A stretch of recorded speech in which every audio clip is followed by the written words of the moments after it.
Tidak satu pun jelasmu akan bawa bahagia.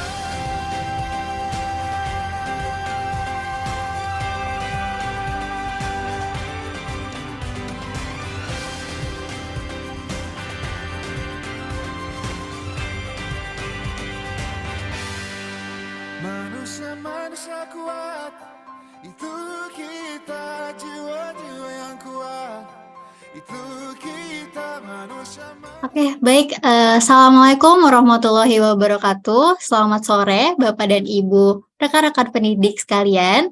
Saya ucapkan terima kasih kepada Bapak dan Ibu pendidik yang sudah hadir di sesi mini kelas pada sore hari ini dengan tema mengajar lebih enjoy dengan student-centered learning, mengasah empati pendidik dalam implementasi pembelajaran kurikulum Merdeka. Senang sekali nih saya bisa bertemu ya dengan rekan-rekan pendidik semuanya di sini, walaupun secara Zoom, tapi semoga tidak mengurangi esensi kita untuk sama-sama belajar dan memperbarui ilmu ya. Kita sama-sama belajar dan menambah ilmu gitu. Jadi di ajang sesi diskusi pada sore hari ini. Di bulan Mei ini, ada yang tahu ini tanggal berapa? Tanggal 2 Mei ya, Bapak Ibu sekalian. Dalam rangka Hari Pendidikan Nasional, kita mini kelas pada sore hari ini sebagai kado nih untuk rekan-rekan pendidik di sini, supaya bisa menambah ilmu dan juga kita sama-sama berdiskusi pada sore hari ini. Kami berharap melalui acara ini bisa membantu Bapak Ibu untuk mengimplementasikan kurikulum Merdeka di sekolah masing-masing. Udah pada siap semuanya? Boleh mungkin di kolom chat Bapak dan Ibu sekalian bisa menjawab sudah siap? Siap, oke. Sudah banyak ya yang siap hadir nih. Oke, baik. Oke, sebelum kita mulai lebih jauh, izinkan saya untuk memperkenalkan diri terlebih dahulu. Saya Syifa Mahmuda, bisa dipanggil Syifa. Sebagai Sekolah Med Caretaker, di sini akan memandu acara sebagai moderator sampai acara sore hari ini selesai. Oke, sebelum kita lanjut nih, saya mau tahu dulu gimana perasaan Bapak dan Ibu sekalian. Mungkin setelah Lebaran kemarin dengan liburannya cukup panjang ya, perasaannya gimana nih sampai sore hari ini bisa belajar bareng, bertemu melalui Zoom ya.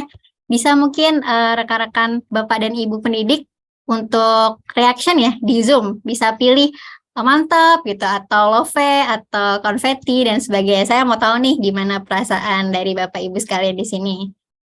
Oke, banyak nih yang udah mulai jawab di chat ya, dan juga jawab dengan reaction juga. Mantap, ada yang senang. Oke, siap. Terima kasih. Senang sekali saya melihat antusias dari Bapak dan Ibu sekalian ya pada sore hari ini.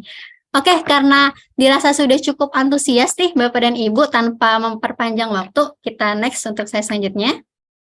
Oke, jadi sebelum dimulai, akan ada kesepakatan dalam kelas. Yang pertama adalah username di Zoom.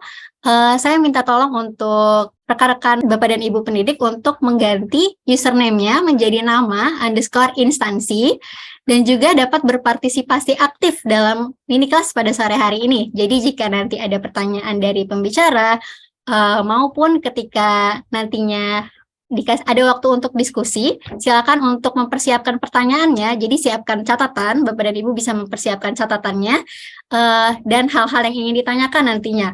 Lalu kalau semisalkan sinyalnya mendukung, saya berharap bisa untuk open kamera nih, supaya walaupun kita online ya di rumah masing-masing, tapi harapannya bisa saling tatap muka juga. Jadi bisa kenal, oh Bapak dari mana, Ibu dari mana, seperti itu. Dan juga hadir penuh, sadar utuh. Jadi harapannya di sini rekan Bapak dan Ibu sekalian bisa untuk hadir di sini secara fokus ya, dengan mencatat dan memperhatikan materinya seperti itu. Apakah setuju dengan kesepakatan di dalam mini kelas ini? Jika setuju, mungkin boleh ditulis di kolom chat ya. Setuju untuk kesepakatannya. Oke, Ibu Siti Hartini setuju, Ibu Ella setuju. Oke, mungkin bagi yang sinyalnya bermasalah atau kurang baik untuk open kamera tidak masalah. Cuma harapannya apabila sinyalnya mendukung, besar harapannya untuk kita bisa sama-sama open cam dengan menggunakan virtual background yang sudah diberikan sebelumnya ya. Oke, udah pada setuju semua? Baik, kita lanjut. Oke, setelah sesi penyampaian materi akan ada sesi tanya jawab. Jadi nanti rekan-rekan Bapak dan Ibu pendidik sekalian Setelah sesi diskusi dimulai, harapannya jika bertanya bisa menggunakan format nama, _institusi, _pertanyaan. Jadi nanti saya sebagai moderator akan memilih nih pertanyaan Bapak dan Ibu yang akan disampaikan ke pemateri pada sore hari ini. Jadi harapannya Bapak dan Ibu pendidik di sini bisa menyimak sampai akhir, dan di akhir sesi nanti kita akan ada post test dan umpan balik atau feedback. Jadi nanti tujuannya untuk bisa dicatat, disimak dengan baik ya untuk materi yang akan disampaikan oleh pembicara adalah karena nantinya kita akan post test. Nah, kalau ada post test berarti sebelumnya ada pretest. Jadi setelah ini akan ada pretest yang akan diisi oleh Bapak dan Ibu sekalian. Setelah itu akan ada post test di sesi akhir, dan harapannya nanti dari post test dan feedback ini akan menjadi data yang akan kita ambil untuk memberikan sertifikat kepada Bapak dan Ibu sekalian. Oke, sebelum kita mulai akan ada pretest terlebih dahulu. Bapak dan Ibu pendidik bisa silakan melihat di kolom chat untuk mengklik link pretestnya atau mengklik secara manual ya, seperti apa yang tertampilkan di dalam PPT berikut yang sudah ditampil di layar Zoom rekan-rekan Bapak dan Ibu pendidik. Bisa diklik di browser https://bit.ly/pretest-mini-fe. Jadi pretest ini saya berikan waktu selama 3 menit. Mohon untuk diisi ya Bapak dan Ibu pendidik sekalian. Saya berikan waktu 3 menit dimulai dari sekarang. Kau bisa patahkan kakiku, tapi tidak mimpi-mimpiku. Kau bisa lumpuhkan tanganku, tapi tidak mimpi-mimpiku. Kau bisa merebut senyumku, tapi sungguh tak akan lama. Kau bisa merobek hatiku, tapi aku tahu obatnya. Manusia-manusia kuat, itu kita. Jiwa-jiwa yang kuat, itu kita. Manusia-manusia kuat, itu kita. Jiwa-jiwa yang kuat, itu kita. Saya berikan waktu sampai 3:09 ya Bapak dan Ibu, silakan untuk diisi pretestnya. Akan gelapkan apapun, kau bisa runtuhkan jalanku, kan ku temukan jalan yang lain. Manusia-manusia kuat, itu kita. Jiwa-jiwa yang kuat, itu kita. Manusia-manusia kuat, itu kita. Jiwa-jiwa yang kuat, itu kita. Bila bukan kehendaknya,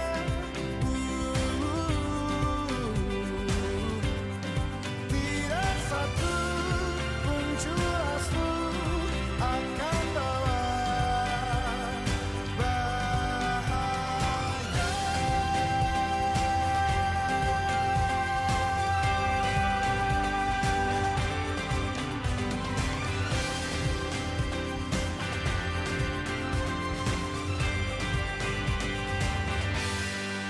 Manusia-manusia kuat, itu kita. Jiwa-jiwa yang kuat, itu kita. Manusia-manusia kuat, itu kita. Jiwa-jiwa yang kuat. Oke, sudah 3:09 ya Bapak dan Ibu pendidik. Mungkin sudah selesai ya untuk mengisi pretestnya. Untuk presensi nanti akan ada di akhir ya Bapak dan Ibu, sekaligus untuk post test dan juga form feedbacknya. Oke, baik. Harapannya sudah diisi semua ya Bapak dan Ibu. Kita akan langsung lanjut nih. Selanjutnya kita akan memperkenalkan pembicara pada sore hari ini. Untuk mini kelas ini akan disampaikan oleh Kak Rini Zuhrini Halis, SPSI. Beliau adalah produk spesialis di sekolah, juga sekaligus education counselor, dan juga saat ini sedang melanjutkan studi master degree-nya di psikologi untuk menjadi psikologis kandidat. Oke, mungkin langsung saja nih tanpa berlama-lama kita panggilkan untuk pembicara pada sore hari ini, Kak Rini. Halo Kak, apakah sudah bergabung? Iya, halo Kak Syifa. Oke, halo Kedengeran Kak nggak? Rini. Kedengaran? Kedengaran, Bapak dan Ibu sekalian? Oke. Gimana nih kabarnya Karini pada sore hari ini? Alhamdulillahirobbilalamin ya Kak Syifa, senang banget bisa bergabung di sore hari ini, ketemu lagi sama Bapak Ibu guru pendidik se-Indonesia ya Kak Syifa ya. Iya, Nih selesai lebaran nih silaturahminya jadi makin luas nih. Jadi saya senang banget untuk bisa sharing di sore hari ini. oke, senang banget ya Karini ngelihat antusiasme dari Bapak dan Ibu pendidik di sini ya. Kolom chat sungguh rame dan dari berbagai daerah di Indonesia nih kayaknya. Oke, mungkin tanpa berlama-lama bisa langsung aja nih kayaknya Bapak dan Ibu pendidik di sini udah sangat nggak sabar untuk mendengarkan materi yang dibawakan oleh Kak Rini. Langsung saja kepada Karini untuk mempersiapkan materinya. Silakan. Baik, terima kasih Kak Syifa untuk kesempatannya. Saya mau menyapa dulu nih untuk Bapak Ibu guru yang ada di seluruh Indonesia. Halo Bapak Ibu guru, Assalamualaikum warahmatullahi wabarakatuh. Selamat sore. Dan kembali bergabung lagi ya di webinar Future Educator. Jadi ini bukan pertama banget kita adain Future Educator ini. Mungkin kalau yang sebelumnya udah pernah ketemu juga waktu itu bareng saya bahas asertivitas kalau masih ingat. Jadi halo sore Kak Hartina, Ibu ya manggilnya Ibu Hartina, Pak Arya, Ibu Tazia. Oke, wah ini seru banget kayaknya karena sore hari ini Bapak Ibu guru sudah bersiap-siap, mungkin baru pulang dari sekolah, mungkin ya, selesai kegiatan di sekolah setelah libur Lebaran, terus libur long weekend juga gitu ya. Dan akhirnya di sore hari ini bisa bergabung bareng sama kita di sekolah. Dan hari ini kita akan bahas tentang student center learning. Oke, ini tadi udah dikenalin sama Kak Syifa, profil saya adalah psikologis kandidat, especially-nya di pendidikan. Dan saat ini sedang proses penyelesaian master degree sekaligus profesi psikolognya, juga sebagai produk spesialis di sekolah dan konselor pendidikan. Nah, jadi konteksnya di sini kita akan open discussion saja Bapak Ibu guru karena pasti Bapak Ibu guru juga sudah sangat familiar dengan konsep student center learning ini. Gitu. Saya langsung share screen mungkin ya untuk Bapak Ibu guru. Baik. Oh, ini mungkin Kakak admin masih boleh dibantu nih, ada beberapa Bapak Ibu guru yang masih ini membutuhkan pretestnya. Sudah terlihat layar yang saya bagikan? Sudah terlihat Ya, Karini. ya. Ya. Nah, jadi untuk judul kita hari ini tuh mengajar lebih enjoy dengan student center learning. Tapi sebelumnya saya mau nanya dulu nih ke Bapak Ibu guru yang ada di sini. Selama ini, selama Bapak Ibu guru mengajar, itu sampai saat ini sudah pernah menggunakan metode apa saja? Atau yang paling terkini ya, yang paling terbaru saat ini, itu sedang menjalankan proses metode belajar apa nih? Mungkin boleh dibalas di kolom chat. Oke, Bapak Nugroho flip classroom. Oke. Baik, Bapak Ibu guru yang lain boleh balas di kolom chat, kita mau tahu dulu. Kira-kira sampai saat ini yang terakhir udah menerapkan proses pembelajaran apa saja? PBL, PJBL, Canva, ceramah, PBL, PBL banyak ya. Oke, kurikulum merdeka, Canva edukasi. Oke, PBL, PJBL, mastery learning. Oke, ada lagi mungkin discovery, kurikulum merdeka. Oke. Paling banyak kayaknya PJBL-nya Kurmer ya, kurikulum merdeka. Oke, praktikum. PJBL diferensiasi, kurikulum merdeka, discussion, STEM. Oke, wah ini banyak beraneka ragam metode pembelajaran yang Bapak Ibu guru sudah pernah terapkan dan sekarang sedang menerapkan yang mana. Oke, ini Kurmer kayaknya udah mulai implementasinya makin masif ya sekarang ya.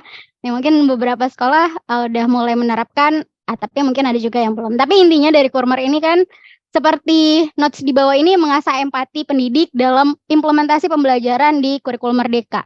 Jadi student center yang hari ini kita bahas mungkin nggak spesifik banget untuk bahas, oh student center learning tuh apa ya, nggak cuma itu, tapi gimana ya supaya student center learning yang selama ini kita pahami, kita ketahui, itu bisa terimplementasi dengan sempurna di pembelajaran, ya mungkin nggak sempurna banget, tapi dengan optimal di pembelajaran di kurikulum merdeka ini. Karena kita tahu-sama tahu nih, kurikulum merdeka kan tagline-nya itu merdeka mengajar, merdeka belajar gitu ya. Jadi semuanya merdeka nih untuk memberikan dan menerima ilmu. Baik, saya mau tampilin satu konsep nih, yang saya yakin Bapak Ibu guru juga pasti familiar dengan konsep ini, kita akan lihat namanya learning pyramid. Oke. Kalau learning pyramid kayaknya udah sangat familiar ya. Kalau dari sini, Bapak Ibu guru paling sering menggunakan metode yang mana? Dari lecture, reading, audiovisual, demonstration, discussion, practice by doing, atau teach other? Dari semua nih 1, 2, 3, 4, 5, 6, 7. Dari 7 metode ini, Bapak Ibu guru paling sering menerapkan yang mana di kelas? Oke, audiovisual, demonstrasi, audiovisual, diskusi, teach other, demonstrasi, diskusi. Oke, teach other ya, practice by doing. Oke, discussion. Oke, yang 75% practice by doing berarti ya. Audiovisual juga sering ya, diskusi dan seterusnya. Wah, jadi beraneka ragam yang sudah Bapak Ibu terapkan. Tapi di sini kalau lihat persen-persennya nih, kebayang ini persen nih apa nih? Persennya apa seberapa banyak yang melakukan teach other atau yang lainnya? Ternyata bukan. Jadi ini adalah hasil dari penelitian education specialist Edgar Dale. Kalau ternyata proses yang namanya passive learning atau di mana kita itu belajar tapi cuma nerima aja, nggak ada prosesnya, itu ternyata dapatnya cuma dikit. Pasti Bapak Ibu guru familiar nih dengan konsep ini. Jadi kalau misalnya siswa kita cekokin aja, ternyata dia dapatnya cuma sedikit. Dia tidak mengaktifkan secara penuh bagaimana kemampuan untuk berpikirnya. Jadi kan kalau kita menerima satu informasi, itu ada yang namanya proses berpikir, information processing, atau proses memproses informasi, mulai dari stimulus sampai nanti dia akan memberikan respon apa. Dan ternyata pada saat siswa tidak aktif untuk diberikan kesempatan memberikan respon, dia hanya akan bisa memproses sedikit sekali informasi yang Bapak Ibu berikan. Jadi cara belajar pasif ini itu hanya akan memberikan dampak pemahaman ke siswa itu 30% aja. Wah, kayaknya kita udah cuap-cuap banyak gitu ya. Ngerasa nggak Bapak Ibu udah jelasin banyak banget, tapi siswanya nggak ngerti-ngerti. Pernah ngerasain kayak gitu nggak Bapak Ibu? Mungkin kalau ada yang pernah boleh kasih reaction jempol kali ya. Pernah ngerasa udah jelasin banyak sekali, pas ditanya, ternyata siswanya nggak ngerti juga. Pas ujian ternyata nggak bisa jawab juga. Pernah merasakan hal tersebut? Ya, mandek bener ya. Wah, ini waktu saya sekolah, itu juga saya ngerasain kayak gitu. Kalau misalnya terlalu banyak cekokan yang diberikan tanpa ada kesempatan siswa untuk eksplor sendiri, wah itu bisa membuat siswanya akhirnya satu jenuh, ya kan? Jenuh untuk menerima terlalu banyak informasi. Dan yang kedua, dia tidak mengaktifkan kemampuan proses berpikirnya.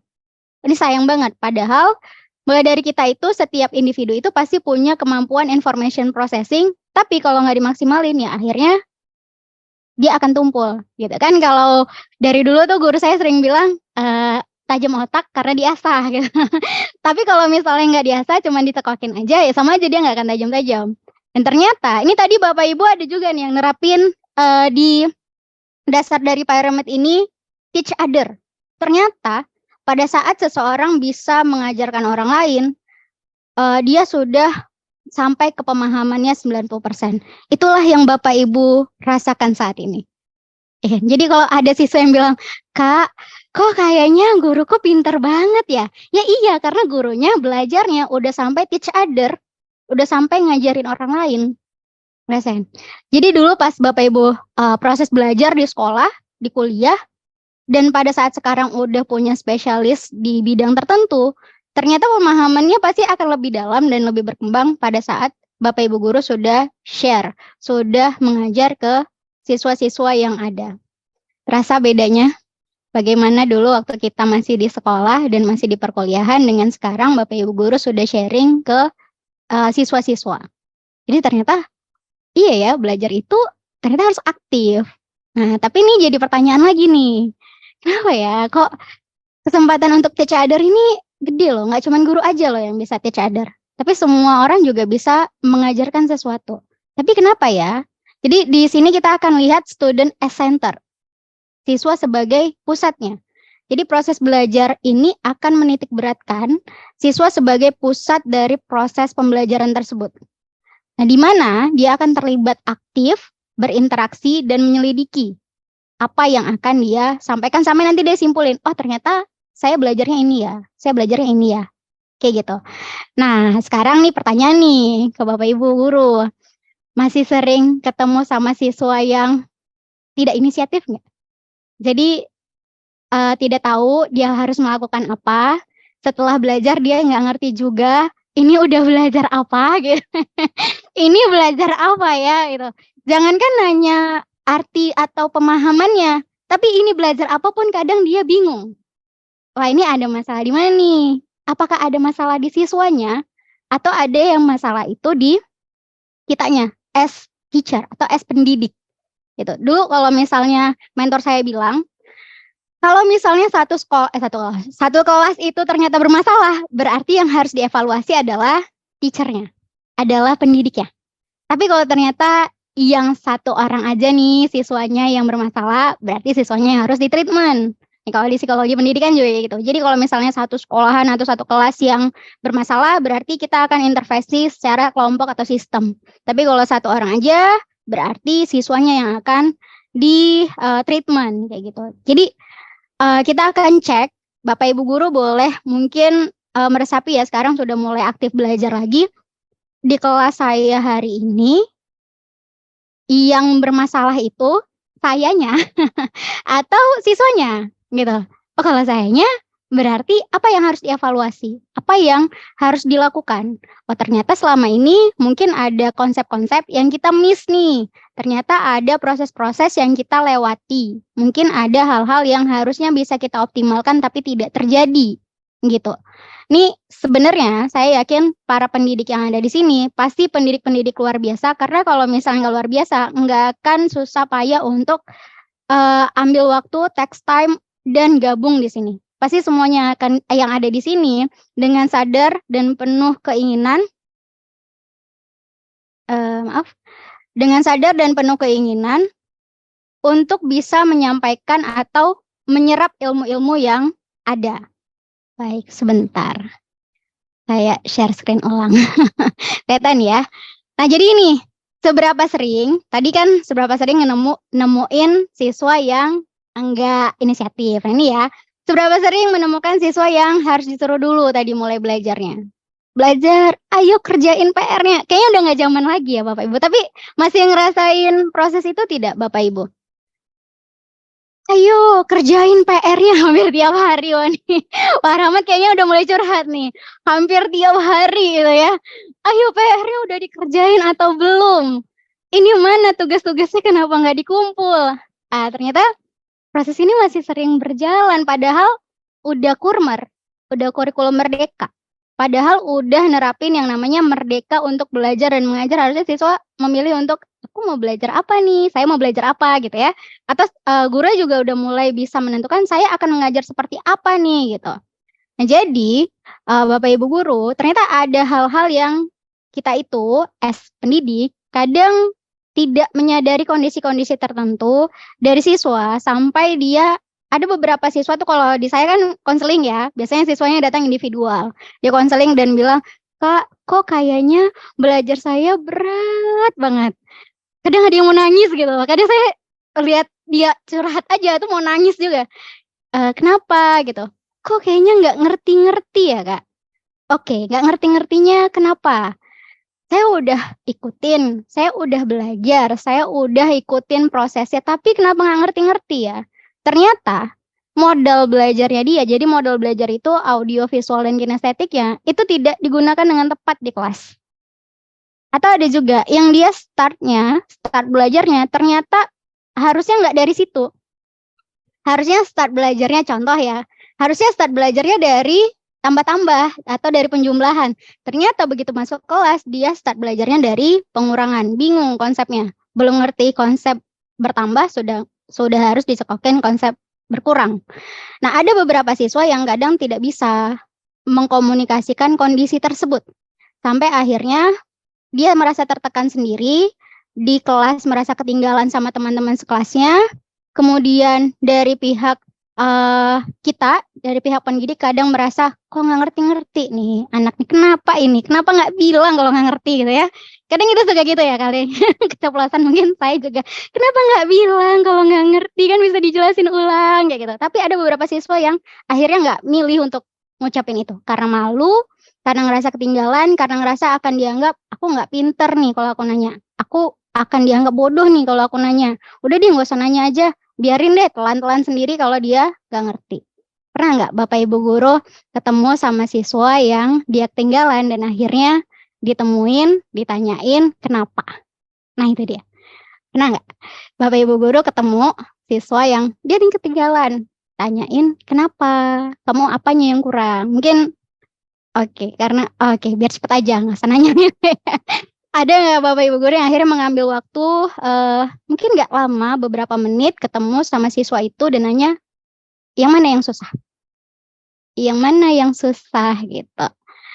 Oke, mungkin ada nggak usah malu-malu Bapak Ibu guru untuk show off di sini, mungkin bisa dicontoh sama para pendidik yang lainnya gitu ya. Kita datengin siswanya dan nanya, yang mana yang susah?" Gitu, benar, dan didiktein. Saya terakhir ketemu sama siswa SMP yang sampai kelas 8 itu nggak bisa baca. Jadi nggak bisa baca, dan kendalanya akhirnya dia didiagnos, kena mental retarded ringan, MR ringan, atau kalau sekarang bilangnya, disability intelligence, jadi intellectual disability. Dan itu kendalanya adalah karena kurangnya stimulus. Jadi anaknya lahir tidak dengan kekhususan tertentu, tidak dengan kendala tertentu, dia lahir nggak ABK, tapi karena kurang stimulus, karena kurang distimulus dari rumah, dari lingkungan, dari sekolah, akhirnya siswa tersebut ketinggalan jauh dan sampai kelas 8 SMP nggak bisa baca. Kalau udah nggak bisa baca, nggak bisa semuanya. Mulai nggak bisa, ya nulis bisa tapi nggak tahu apa yang ditulis. Jadi hanya mencontoh tulisan saja. Nggak bisa, mulai terkendala dengan penjumlahan dan lain sebagainya.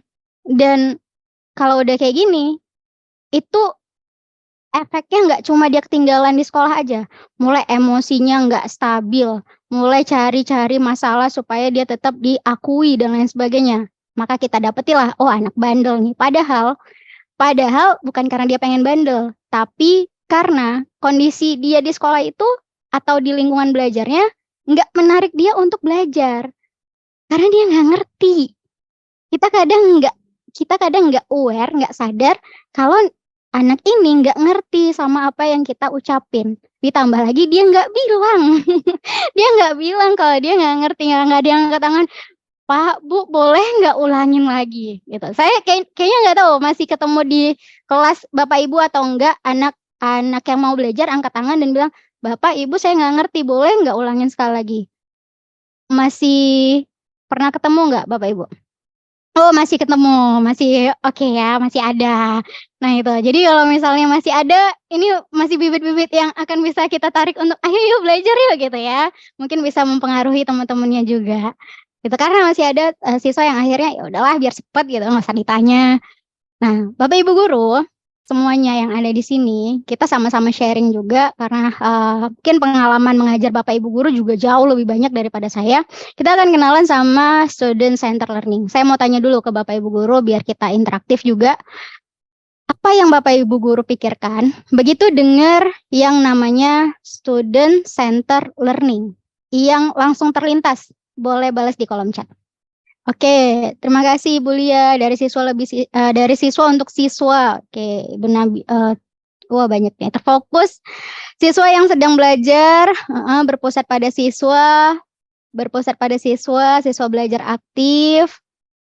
Baik, siswa yang aktif, guru yang menjadi fasilitator. Oke, fokus ke siswanya gitu ya. Pembelajaran yang berpusat pada siswa.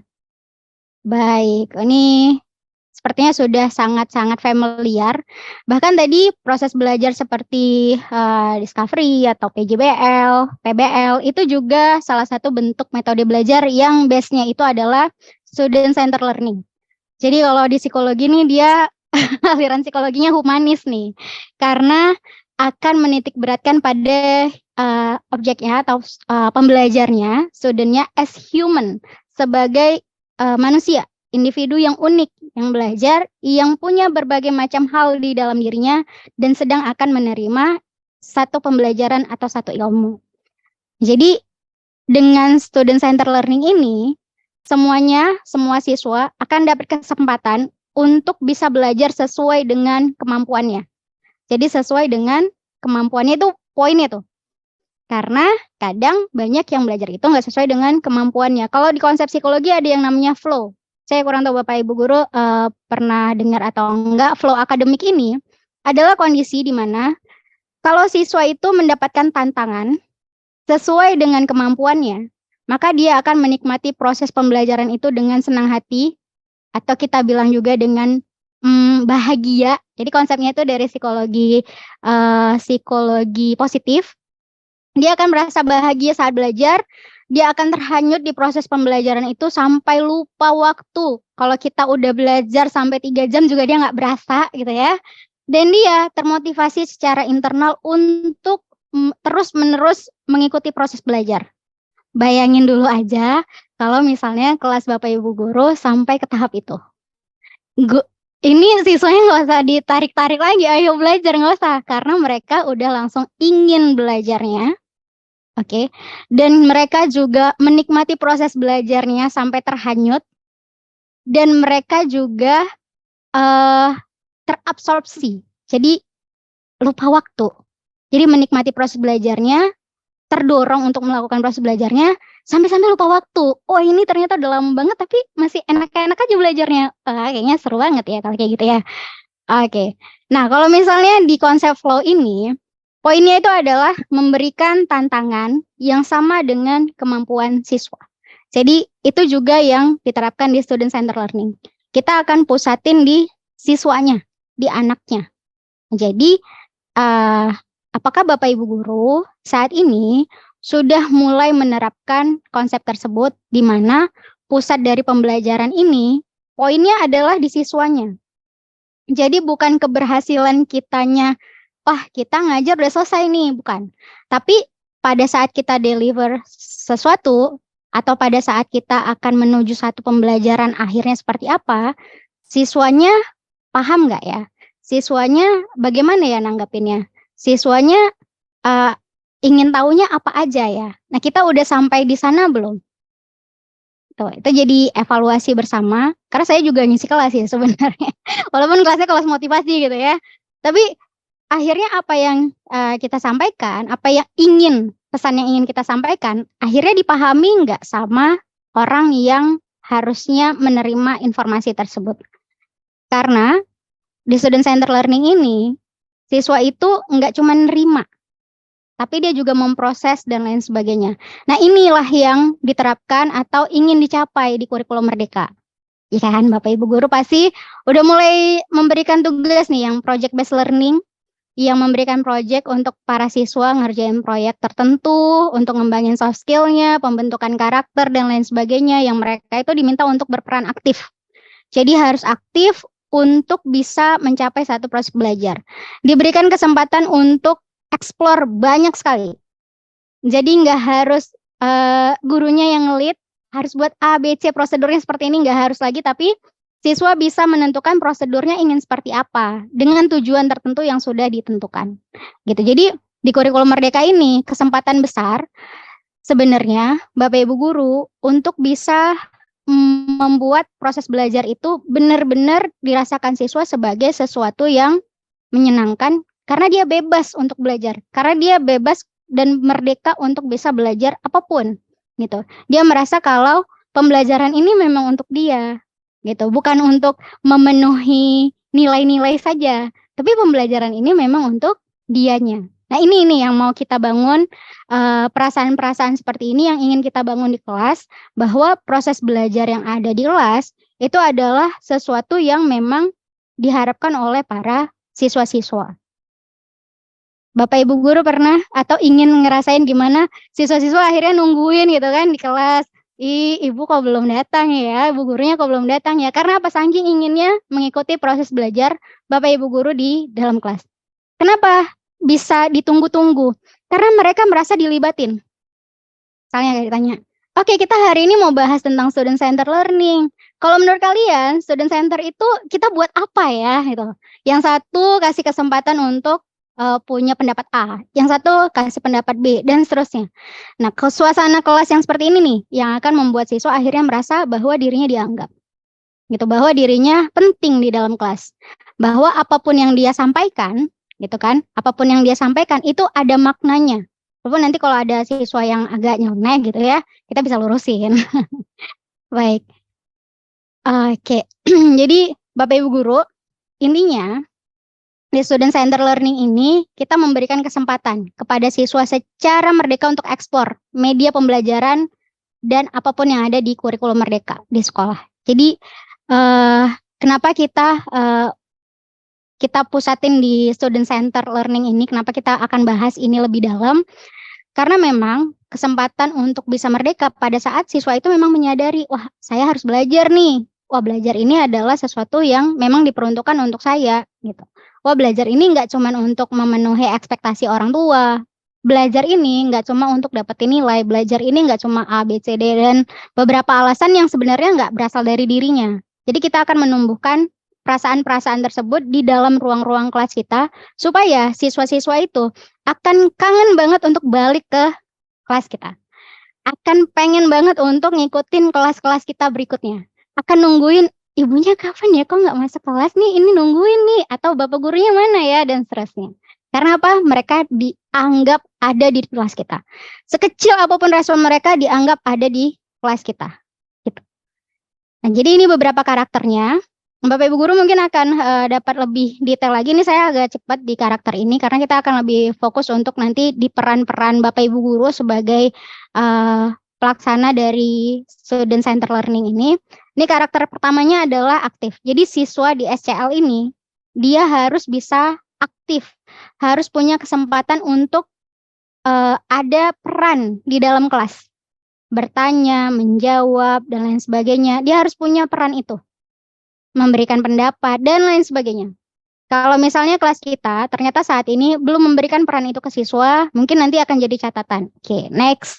Mungkin ada kesempatan di mana siswa akan memberikan isinya, walaupun kita udah sediain gitu kan. Kayak tadi nih saya udah sediain sebenarnya materinya, tapi saya tanya dulu, benar Bapak Ibu, apa nih yang udah diketahui tentang SCL ini? Ternyata banyak hal yang gak jauh beda dari yang udah saya siapin. Bisa jadi siswa-siswi Bapak Ibu Guru di dalam kelas itu juga seperti itu. Kemudian konstruktif. Jadi biarkan mereka untuk memberikan ide-ide apa aja, terima dulu. Terima dulu, nanti akan kita evaluasi, biasa gitu ya. Jadi memberikan ide-ide untuk membangun satu konsep-konsep yang baru. Yang mungkin kadang kalau saya pernah ketemu ya, kalau menerapkan proses konstruktivisme ini di dalam kelas, kadang ada ide-ide yang agak aneh. Aneh dan nyeleneh di dalam kelas. Tapi kita dengerin dulu. Kita baca dulu, kita lihat dulu. Nanti kita akan proses untuk memvalidasi, membenarkan, meluruskan kembali apa yang tepatnya gitu. Tanpa menghakimi pastinya. Terus ada kolaboratif, pastinya memberikan kesempatan untuk siswa. Jadi tadi ada yang menggunakan metode diskusi mungkin di dalam kelas. Nah, itu sudah masuk ke sini. Dialogis, jadi ada proses komunikasi, kontekstual, reflektif, jadi siswa itu tahu apa yang sudah dia pelajari. Jadi jangan sampai keluar dari kelas kita dia bingung, apa ya tadi yang dipelajari, tadi belajar apa ya gitu. Multisensori, jadi ini tadi yang saya bilang bahwa siswa itu punya model belajar yang beda-beda. Ada yang paling optimalnya di audionya, ya kan, di kemampuan mendengarnya. Ada yang paling optimalnya di kemampuan untuk melihat, jadi visualnya. Ada yang paling optimalnya di kinestetiknya. Nah, jadi nanti kita akan lihat siswanya kita itu paling optimalnya di mana. Jadi kalau tadi Bapak Ibu Guru ada yang menggunakan audio visual dan digabungkan juga dengan ada latihannya juga atau ada gerakannya juga di dalam kelas. Wah, ternyata sudah menggunakan banyak model belajar. Jadi mulai dari penglihatannya, pendengarannya, dan gerakannya untuk bisa menyerap informasi tersebut. Jadi kalau di konsep information processing, semakin banyak sensori yang kita gunakan untuk memproses informasi, maka semakin lekat informasi tersebut. Jadi semakin banyak sensori, alat indera yang kita gunakan untuk memproses satu informasi, maka dia akan melekat di memorinya kita, akan melekat di ingatannya kita. Dan nanti akan mudah kita panggil kembali, biasanya kayak gitu. Dan high order thinking skill juga ini salah satu karakteristik dari pembelajaran SCL karena mereka akan mulai menganalisa, kan, kemudian mensintesis, mengevaluasi, dan akhirnya creating something, membuat sesuatu. Di project based learning kan akhirnya siswa-siswi Bapak Ibu guru menghasilkan sesuatu, menghasilkan karya tertentu. Tuh, ini keren-keren loh kalau yang saya lihat ya. Siswanya aja keren gitu ya, apalagi Bapak Ibu gurunya. Dan yang terakhir antusiastik. Jadi dari proses-proses belajar ini, siswa itu harus antusias. Kalau ini tuh belajarnya memang buat dia. Kalau siswanya nggak antusias, ya nggak jalan. Kalau siswanya nggak antusias, agak lemas gitu kan. Kita mau belajar apa hari ini? Bu, boleh nggak usah belajar aja. Saya ngantuk tadi malam barusan push rank gitu ya. Dia nggak antusias, oh ini nggak akan jalan. Nah, ini saya mau nanya nih. Bagaimana Bapak Ibu guru selama ini menghadapi kelas yang siswanya itu akhirnya tidak antusias? Jadi kita mau menerapkan SCL tapi kendalanya adalah siswanya tidak antusias. Apa yang Bapak Ibu guru lakukan selama ini? Saya ajak makan-makan. Saya mau jadi siswanya. Saya mau jadi siswanya Pak Algifari ya. Ngegame dulu. Oke, makasih ya Bu Wulan. Ice breaking, iya baik.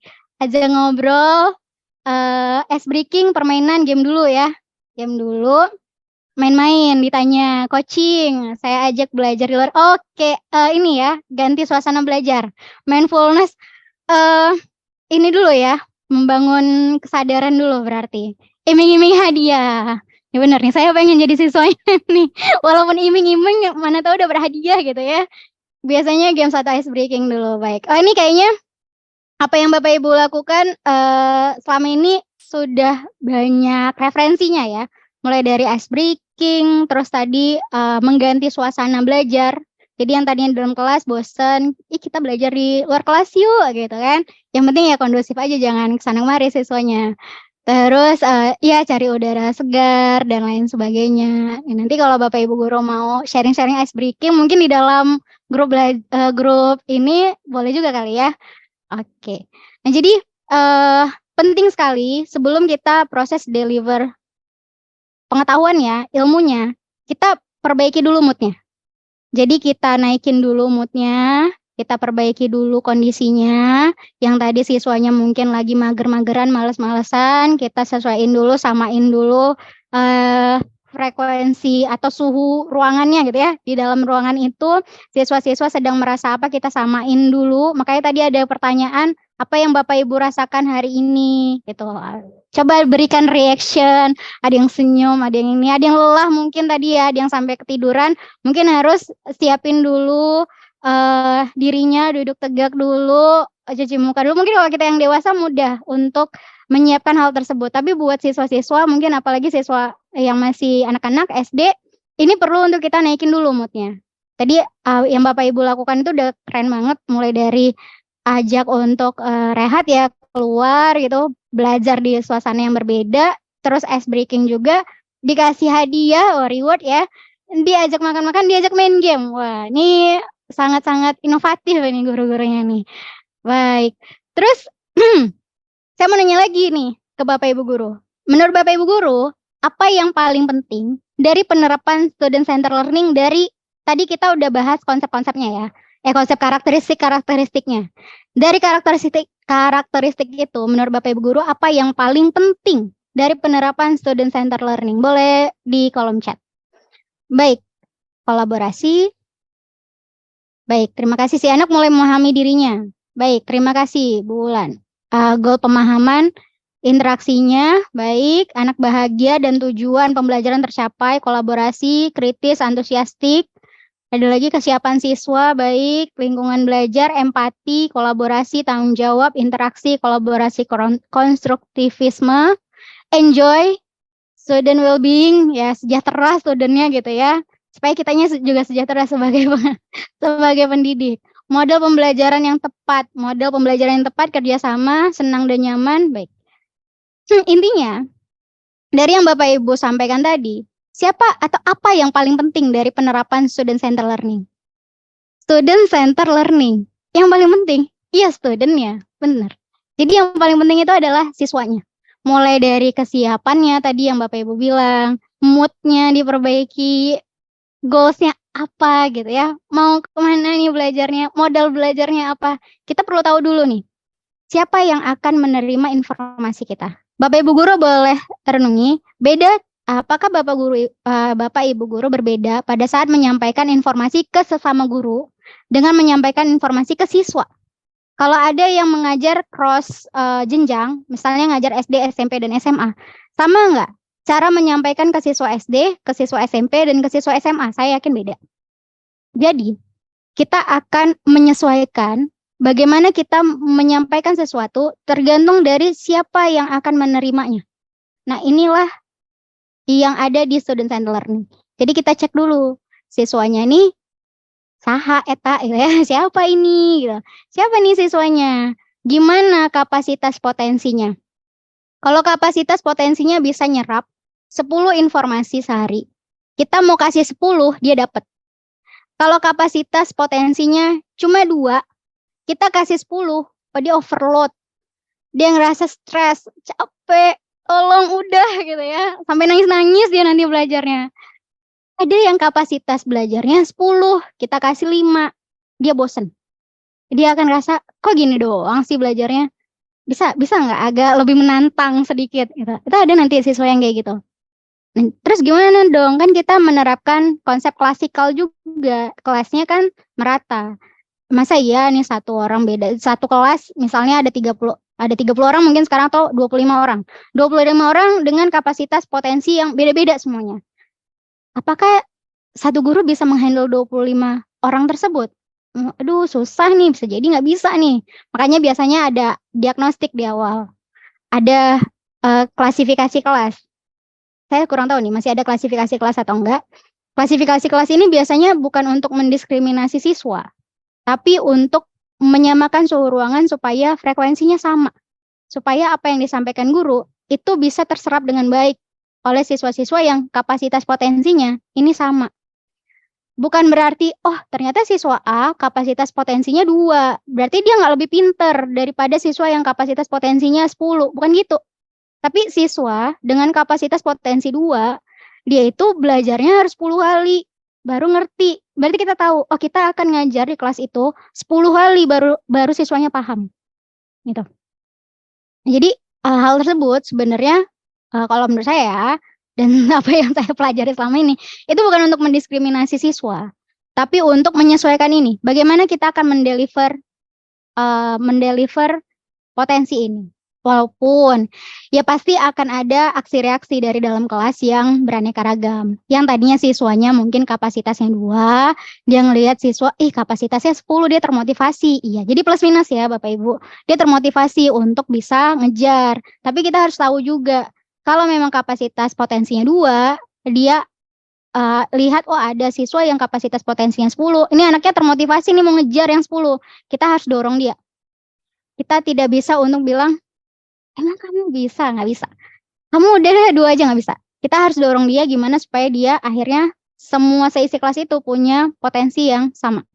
Atau sampai ke tujuan yang sama. Kalau yang 2 mau belajarnya 10 kali baru paham ya silakan. Yang penting nanti dia akan ada di tujuan yang sama. Bagaimana proses berpikirnya? Bagaimana dia berpikir, bagaimana dia mengolah informasi, ini juga penting.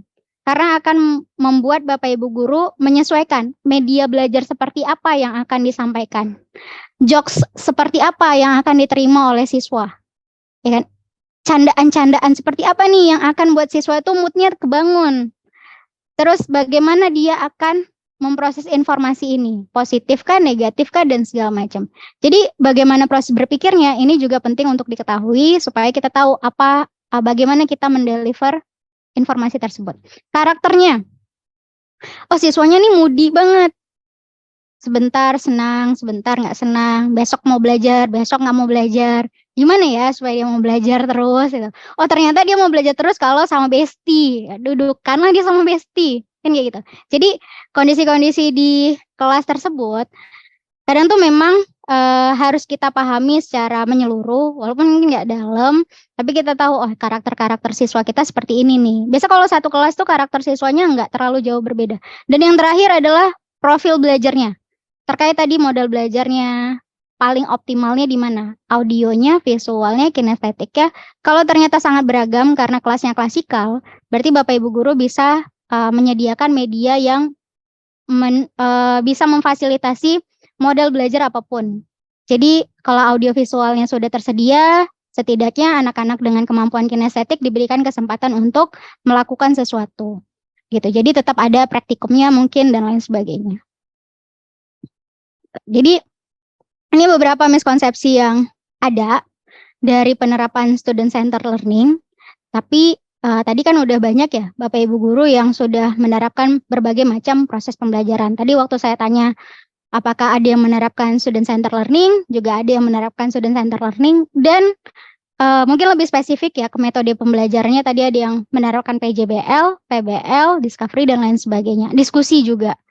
Tapi masih ada yang ceramah juga, it's okay. Ceramah itu biasanya memang kita mau menyampaikan materi yang ini konsep banget ya, teoritis banget dan harus disampaikan dari teachernya langsung tuh ada juga. Ya silakan Pak Andrian, Mbak Andriani. Oke ya, ini ada beberapa miskonsepsi. Yang pertama, ternyata pada saat kita mikir student centered learning, pusat pembelajarannya itu adalah siswanya. Berarti siswanya aja nih yang kita tanya mau belajar apa atau goals-nya kemana. Ada beberapa yang menerapkannya ternyata seperti itu. Jadi berpikir bahwa goals itu yang nentuin siswa. Padahal bukan. Yang menentukan goals belajar, yang menentukan nih belajarnya mau kemana dan sudah berhasil atau belum, itu adalah teachernya, gurunya, bukan siswanya. Yang menentukan belajarnya mau apa, gimana, sampai mana, dan target akhirnya apa, itu adalah gurunya. Gurunya bukan siswanya. Siswanya itu memilih way-nya apa, jalannya apa. Untuk sampai ke goals ini, ke tujuan ini, jalannya mau yang mana ya? Bapak Ibu guru nentuin target terakhirnya apa, bisa kasih, oh ini jalannya ada berbagai macam, silakan pilih mau yang mana. Nah, dia yang akan milih. Atau dia mungkin akan buka jalan baru untuk sampai ke goals tersebut, ya bebas, itu adalah merdeka belajarnya dia.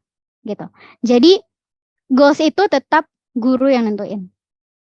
Karena kalau siswa yang nentuin, hari ini dia bilang, hari ini yang benar. Saya mau belajar sampai sini, saya nggak mau belajar sampai sana. Kita yang pusing nanti. Lalu setelah itu menganggap pembelajaran otomatis berjalan ketika siswa berdiskusi. Padahal enggak. Jadi walaupun siswa udah diskusi nih, sebagai seorang teacher atau guru, kita juga harus memvalidasi apa yang didiskusikan oleh siswa. Karena siswa itu adalah pembelajar. Dia belum menjadi sumber informasinya. Dia masih memproses informasi-informasi yang pernah dia dapetin. Apakah informasi tersebut valid atau tidak, benar atau tidak, belum tahuan. Itulah bagaimana peran guru akan memaksimalkan dan mengoptimalkan proses diskusi tersebut. Jadi kalau diskusinya ternyata ada yang miss, ada yang beda pemahamannya, bisa diarahkan dan bisa diluruskan oleh gurunya. Jadi bukan hanya ya udah diskusi selesai, kan hasil diskusinya apa? Nah, nanti akan ada evaluasi dari gurunya. Dan yang terakhir adalah beberapa dari guru ternyata merasa perannya itu tidak optimal di student centered learning. Padahal nih di student centered learning, Bapak Ibu guru tuh perannya akan lebih banyak lagi. Karena siswa akan datang dengan banyak informasi. Nih, Bapak Ibu guru trigger nih, kasih pemicu. Pemicunya kita akan belajar tentang kerak bumi ya hari ini.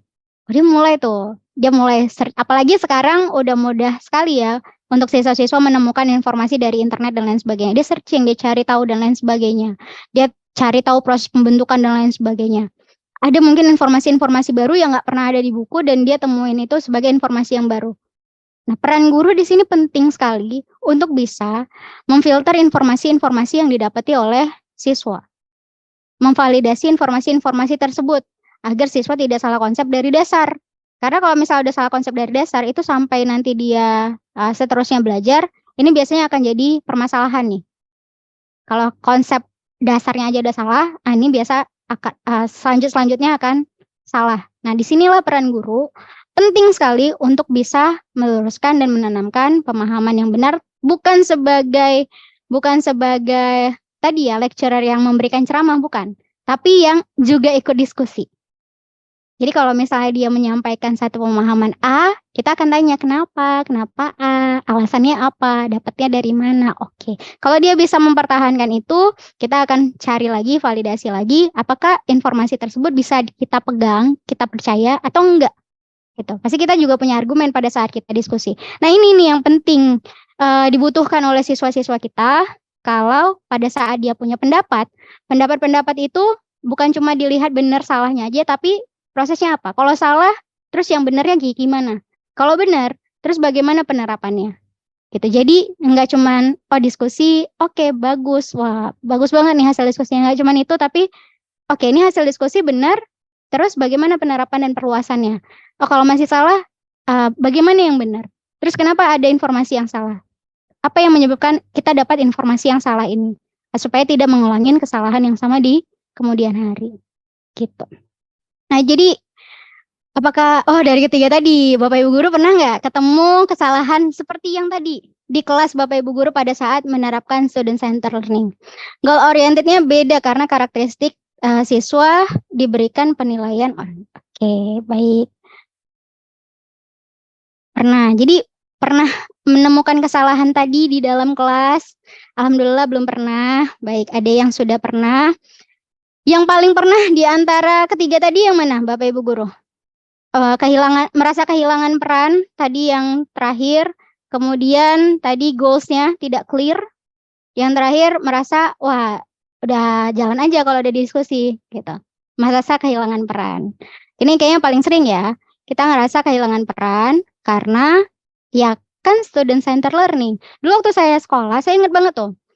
Apa ya dulu nama istilahnya? CBSA bukan ya? Cara belajar siswa aktif ya.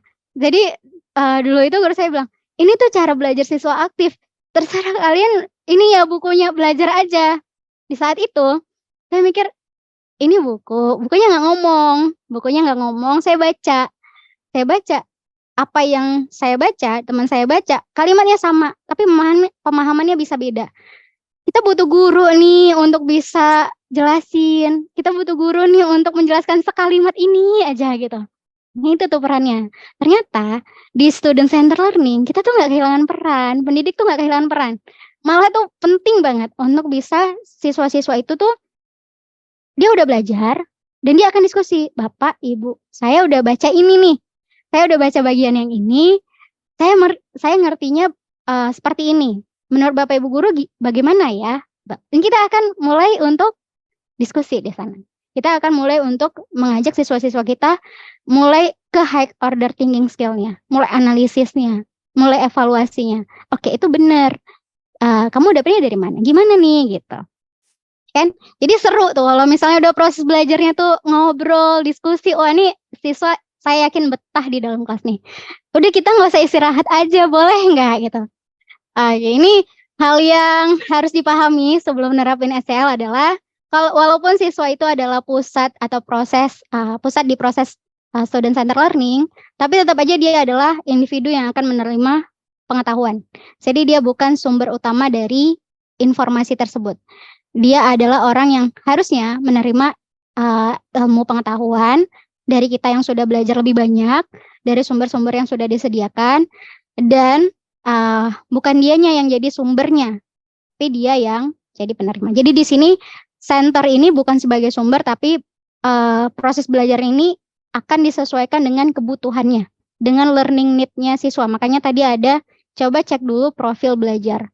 Profil belajar itu tadi terkait dengan minat, bakat, bagaimana dia memproses, bagaimana dia menerima proses belajarnya, dan juga tadi terkait dengan karakteristik siswanya gitu. Jadi dipahami dulu bahwa siswa ini bukan sumber informasinya, tapi siswa itu adalah orang yang menerima ilmu. Walaupun nanti proses belajarnya itu diskusi, tapi diskusinya nggak bisa siswa aja. kitanya sebagai teacher, sebagai guru juga harus ikut terlibat di dalam diskusi tersebut untuk meluruskan.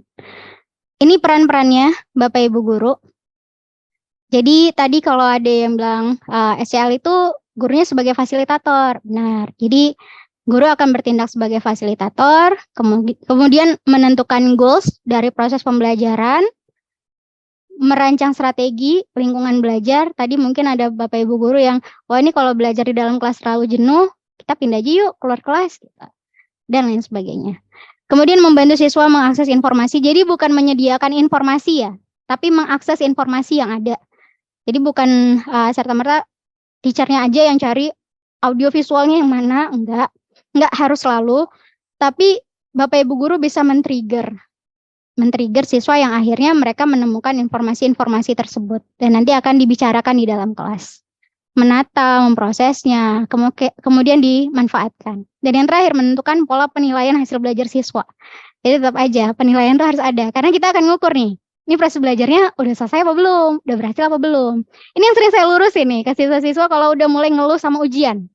Semoga peran saya sebagai education counselor bener ya. Jadi kalau udah ada siswa yang ngeluh tentang ujian, Kak capek banget ujian, bisa nggak sih nggak usah ada ujian aja? Saya selalu bilang, ujian itu gunanya adalah untuk nentuin kamu udah selesai belum belajarnya. Kalau ujiannya ternyata nggak berhasil, berarti belum selesai proses belajarnya. Belajar lagi. Jadi ujian tuh bukan cuma untuk kamu dapat nilai. Kalau ternyata berarti prosesnya belum selesai. Kamu harus belajar lagi untuk nanti hasil ujiannya sempurna atau bagus gitu. Berarti proses belajarnya udah selesai. Kamu bisa next level. Tapi kalau belum bagus, kamu di situ dulu pahami dulu. Tapi kan aku jadi kelihatannya nggak pinter gitu. Cek dulu, biasanya saya akan bilang cek dulu. Kalau ternyata semua kelas, seisi kelas itu mengalami hal yang sama, berarti metodenya di dalam kelas yang nanti bisa disesuaikan. Mungkin bisa disampaikan ke Bapak Ibu. Karena ini karena kesempatan saya untuk ketemu sama Bapak Ibu guru. Kalau ternyata hasil evaluasinya satu kelas yang nggak bagus atau tidak baik, berarti yang dievaluasi adalah proses pembelajaran kita. Tapi nanti kalau hanya satu orang saja, ternyata siswa yang bermasalah, nanti siswanya akan ditreatment gitu. Jadi biasa itu penguatan ke siswa. Kalau ternyata cuma kamu nih yang ketinggalan sama teman-teman yang lainnya, berarti kamu harus ikut kelas tambahan. Apakah ikut kelas remedialnya, atau ikut konsultasi lebih banyak lagi, atau akses media belajar lebih banyak lagi. Pokoknya kalau kamu yang ketinggalan, berarti kamu yang harus ngejar. Tapi kalau sesi kelas yang ketinggalan, mungkin ada deliver yang kurang dipahami di sana. Mungkin bisa disesuaikan kembali. Biasanya kayak gitu. Jadi ini sebagai fasilitator tadi ya, Bapak Ibu guru, jadi tidak kehilangan peran, tapi malah yang akan mengarahkan. Arahnya kemana nih? Arah belajarnya kemana nih? Butuh belajarnya apa nih? Jadi Bapak Ibu guru yang akan nentuin mau kemana, ya kan? Akhirnya belajar ini hasil akhirnya apa? Itu Bapak Ibu guru yang menentukan. Jadi fasilitator di dalam diskusi kelas pun Bapak Ibu guru yang akan memoderatori bagaimana proses diskusinya akan berjalan. Kemudian menentukan goals pembelajarannya, pertimbangkan kapasitas siswanya seperti yang tadi saya bilang. Kalau misalnya ternyata goals yang kita tentukan itu terlalu jauh dari kapasitas siswa, ini akan membuat dia merasa kok goalsnya nggak kesampaian terus ya. Mungkin kita butuh memberikan post-stop. Kalau goalsnya adalah paham materi ini 100%, kita bisa kasih post-stopnya oke, di pertemuan pertama 10% dulu, pertemuan kedua 20% dan seterusnya.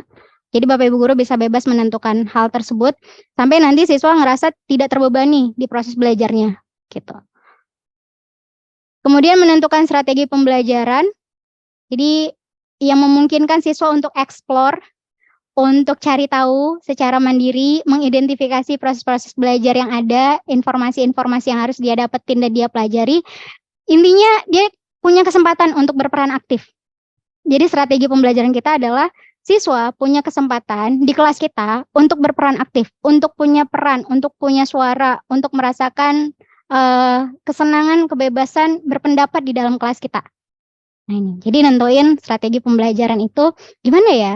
Kalau ini semua anak ngomong, kalau semua anak ngomong, gimana ya cara kelolanya gitu? Oh mungkin hari ini yang ini dulu yang baris yang ini dulu, bebas. Nanti Bapak Ibu guru bisa improvisasi sendiri.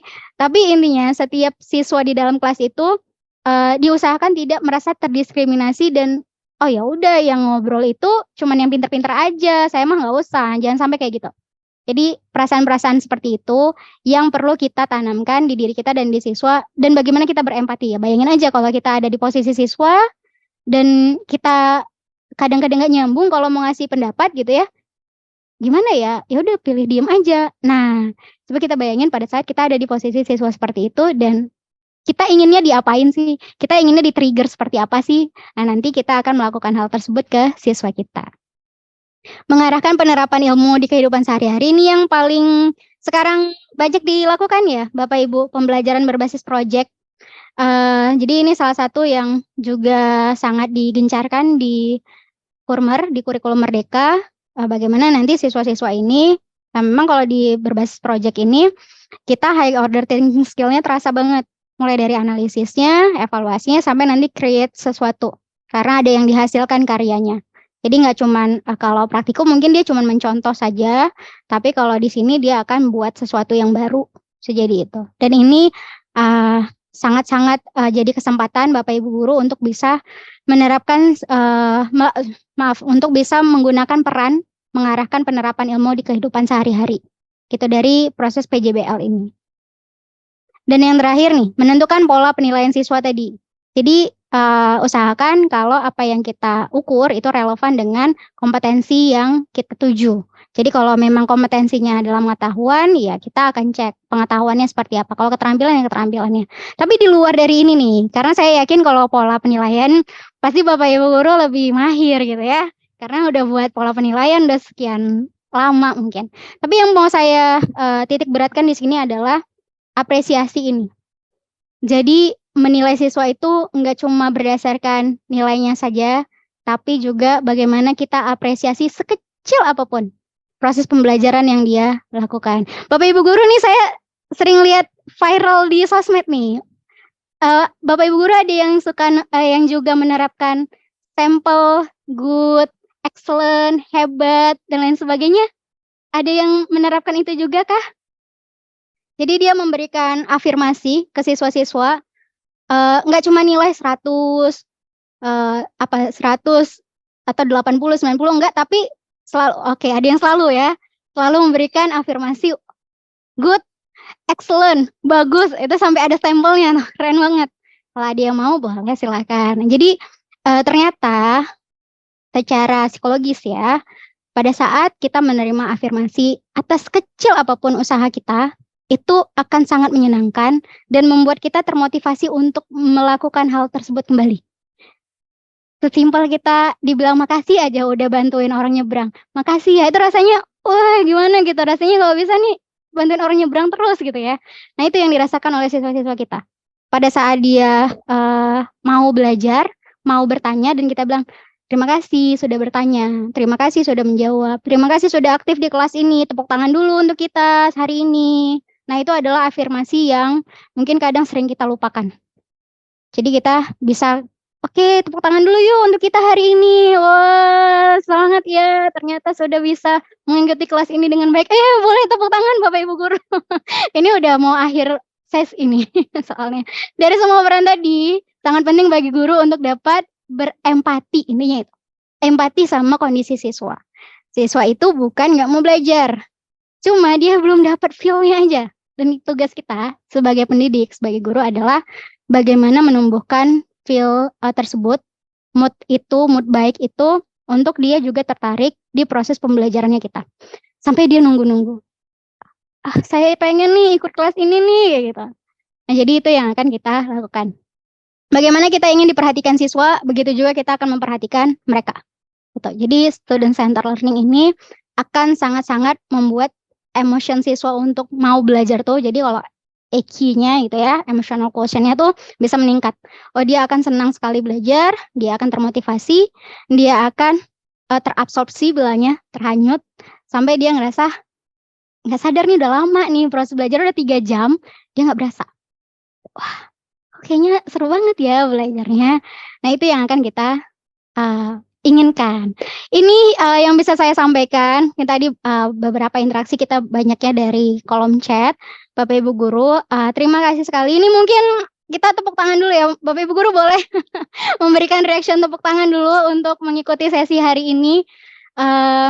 Jadi mini kelas ini adalah pengantar nanti untuk Bapak Ibu Guru mengikuti sesi berikutnya. Nanti juga akan disampaikan. Dan ini saya kembalikan ke Mbak Syifa, Kak Syifa untuk memandu diskusi. Silakan Kak Syifa. Oke, terima kasih banyak kepada Karini yang sudah menyampaikan materinya dengan semangat ya. Dan senang banget nih dari rekan-rekan Bapak dan Ibu pendidik juga sangat semangat dan antusias dari kolom komentarnya ya Karini ya. Tuh, oke mungkin yang bisa reaction dulu nih Bapak dan Ibu pendidik dari apa yang sudah disampaikan oleh Karini. Saya mau lihat reactionnya nih sebelum persiapkan pertanyaannya ya. Oke, sudah banyak nih yang bereaksi tepuk tangan. Oke, terima kasih banyak atas antusiasmenya. Tadi kita sudah sama-sama mendengarkan dan berdiskusi tentang student center secara lebih mendalam ya bersama kakak ini. Tadi juga saya melihat banyak dari diskusi-diskusi yang dibangun oleh Bapak dan Ibu pendidik di kolom chat ya. Sangat ramai ya kolom chatnya. Sangat antusias dan semangat gitu. Terus mungkin dari sini yang bisa saya coba untuk wrap up dari apa yang tadi disampaikan oleh Karini, bahwasannya dalam student centered learning itu adalah memusatkan siswa dalam proses belajar mengajar. Kata kuncinya adalah bagaimana pengajaran bisa diberikan dengan mengambil sudut pandang siswa. Siswa yang berperan aktif saat ini sangat dibutuhkan ya dalam pembelajaran kurikulum merdeka. Jadi sejalan dengan tujuan dari student centered learning juga untuk memberikan kesempatan kepada siswa secara merdeka untuk mengeksplor media pembelajaran dalam penerapan kurikulum merdeka di sekolah. Tadi juga kita sudah mendengarkan sudah mengetahui ya bagaimana apa saja miskonsepsi dalam student centered learning, terus ada 9 karakteristik pembelajaran SCL, hal-hal yang penting untuk diterapkan saat menerapkan student centered learning dan juga peran-peran pengajar dalam menerapkan student centered learning ya. Mungkin lalu juga yang paling utama atau kunci yang saya tangkap nih dari apa yang tadi disampaikan oleh Mbak Rini adalah meski siswa adalah pusat pada proses student centered learning, siswa tetaplah individu yang menerima ilmu pengetahuan bukan sebagai sumber utamanya. Jadi sebagai pengajar kita juga perlu untuk mendukung dan mengarahkan pembelajaran siswa dengan menyesuaikan kebutuhan dan juga karakteristik siswa itu sendiri. Seperti itu yang mungkin bisa saya wrap up ya tadi dari apa yang disampaikan oleh Kak Rini. Nah, mungkin sudah pada nggak sabar juga untuk berdiskusi lebih lanjut ya Bapak dan Ibu sekalian. Jangan lupa jika ada yang ingin ditanyakan bisa di chat di kolom chat dengan menggunakan format nama _institusi_pertanyaan. Nanti akan coba saya sampaikan kepada Kak Rini gitu ya. Oke, Kak Rini mungkin kita bakal ada sesi diskusi dulu nih. Jadi mohon kesediaan Kak Rini untuk kita berdiskusi lebih lanjut ya dari pertanyaan-pertanyaan Bapak dan Ibu pendidik di sini. Nah, Kak Rini di sini udah ada satu pertanyaan nih dari Bapak M. Ali Amiruddin dari SLBN Metro. Bagaimana menyikapi target atau goal pembelajaran dengan karakteristik dan kemampuan siswa yang berbeda? Mungkin ini ya Kak, di setiap siswa kan punya karakteristik yang berbeda-beda nih. Nah, caranya kita menyesuaikan target goal pembelajaran itu dari siswa yang punya kemampuan dan juga karakteristik berbeda itu seperti apa? Oke, mungkin bisa satu pertanyaan itu dulu Kak Rini, nanti yang lainnya bisa masuk. Baik, terima kasih Kak Syifa. Maaf tadi dari siapa Kak Syifa pertanyaannya? Dari Bapak M. Ali, dari SLBN Pak M. Metro. Alif. Iya, Ali. Oh, Bapak M. Ali. Baik, terima kasih Kak Syifa dan Bapak M. Ali. Terkait dengan target dan goals yang kita tahu kalau siswa ini pasti berbeda-beda ya. Berbeda-beda tuh dari kapasitasnya. Nah, jadi untuk goals ini kita akan tentukan goals-nya yang sama. Jadi goals pembelajaran itu adalah goals yang sama yang ditentukan oleh teacher. Misalnya, dari proses pembelajaran tadi kerak bumi, apa yang ingin diketahui? Kenapa harus tahu hal tersebut? Bagaimana prosesnya dan lain sebagainya. Jadi ada target-target, biasa dibilang kompetensi dasar minimum gitu ya, yang akan dicapai oleh siswa. Tapi nanti yang membedakannya adalah way-nya, jalannya. Jadi jalannya akan membedakan untuk sampai ke goals tersebut. Kalau siswanya ternyata adalah siswa yang butuh penjelasan detail, kita harus siap-siap dengan penjelasan detailnya. Kalau ternyata siswa ini dengan penjelasan sekilas aja udah paham, berarti kita cukup kasih penjelasan sekilas aja. Jadi nanti yang membedakan itu adalah di prosesnya, sedangkan goals-nya itu adalah goals yang sama, seperti itu. Tapi yang nanti yang bedain adalah prosesnya. Seperti itu, Pak Ali. Oke, terima kasih Kak Rini. Jadi intinya adalah membedakan caranya ya untuk mencapai Benar. tujuannya. Oke, semoga dapat dipahami ya dari apa yang tadi ditanyakan oleh Pak Ali. Ada pertanyaan lagi nih, Kak Rini. Cukup banyak nih, Bapak dan Ibu sangat antusias ya dengan materi pada sore hari ini. Yang kedua itu eh, dari Ibu Dian Ayu Lestari, TK PGRI Talang Jaya. Bagaimana memberikan batasan bagi guru dalam tujuan belajar jika anak sebagai pusat utama kegiatan pembelajaran? Mungkin batasannya kali ya Kak, batasan ketika guru membuat goals bagi siswa itu batasannya seperti apa? Oke, Mungkin boleh itu pertanyaannya. dikonfirmasi Kak Syifa, ini batasannya batasan sebagai goals-nya atau batasan peran gurunya? Batasan peran bagi guru dalam tujuan belajar. Baik, batasan peran bagi guru dalam menentukan tujuan belajar. Tujuan belajar, iya. Baik. Nah, kalau untuk gurunya tadi seperti yang sudah disampaikan bahwa guru itu tidak kehilangan perannya. Jadi perannya itu adalah penentu akhir. Hasil akhirnya, target akhirnya mau kemana. Misalnya nih, kita mau berangkat jalan-jalan. Oke, kita akan ketemu di tempat tujuan A, tempat A, lokasi A. Nanti berangkat masing-masing ya, misalnya gitu. Kalau misalnya bingung berangkatnya naik apa, ini ada beberapa referensi, biasanya gitu. Jadi kalau untuk goals itu, kita akan tentukan goals akhirnya, tapi nanti post stop itu adalah target-target kecil itu ditentukan oleh siswanya. Contoh, untuk bisa memahami 100% materi belajar, dia ada siswa yang bisa langsung 100% dia bisa langsung kejar. Mungkin dalam 2 kali pertemuan. Tapi ada siswa yang prosesnya beda. Ada yang dia pahami satu part dulu, baru dia akan satu part lagi, dan seterusnya sampai nanti dia nyatu jadi satu kesatuan utuh. Nah, jadi ini tadi peran guru tuh sampai sebatas apa? Sampai sebatas menentukan target akhir dan memberikan referensi cara. Nanti siswa yang akan nentuin mau yang mana, yang paling cocok sama dia sambil kita arahin. Kalau dia nanti ketemu kendala yang ada di lapangan pada saat melakukan proses tersebut. Kayak gitu, Kak Syifa. Oke, terima kasih banyak Kak Rini. Semoga cukup jelas ya, Bu Dian. Oke, mungkin pertanyaan lainnya dari sebentar ya Kak. Karena cukup banyak ya Kak yang bertanya, jadi coba saya pilih-pilih dulu nih ya Kak yang bisa untuk dijawab. Oke, ini cukup menarik sih ya Kak. Mungkin di tengah mungkin kita ada beberapa, apalagi kemarin sempat pandemi juga kan, dan sistem pembelajaran mungkin beberapa sekolah masih ada yang hybrid. Nah, ini ada pertanyaan dari Ibu Dewi Utami dari MA Persis 20 Ciparai. Bagaimana menghadapi siswa yang karena merasa ingin diakui keberadaannya sehingga dia suka membuat ulah dengan mengomen yang kurang baik. Mungkin ketika pembelajaran daring ada beberapa siswa ya yang suka jahil gitu, komen-komen yang butuh perhatian, atau mungkin ketika sedang mengajar luring ada saja ya macam-macam karakteristik siswa gitu yang suka dalam tanda kutip mungkin jahil dan ingin dilihat kayak gitu. Nah, gimana sih Kak caranya untuk bisa menangani atau mengajar ya siswa yang memiliki karakteristik seperti itu gitu? Silakan Kak Rini. Baik, terima kasih ke Ibu Dewi. Jadi untuk ini mungkin terkait dengan pemahaman moral ya. Kalau pemahaman moral ini atau apa yang do and don'ts tidak boleh dilakukan oleh siswa, ini nanti disesuaikan dengan jenjang usianya. Jadi ada siswa yang memang kita harus kasih hukuman atau kasih reward baru dia mau dan tidak mau ikut nurut. Dia kenapa dia menerapkan atau tidak menerapkan sesuatu berdasarkan konsekuensinya.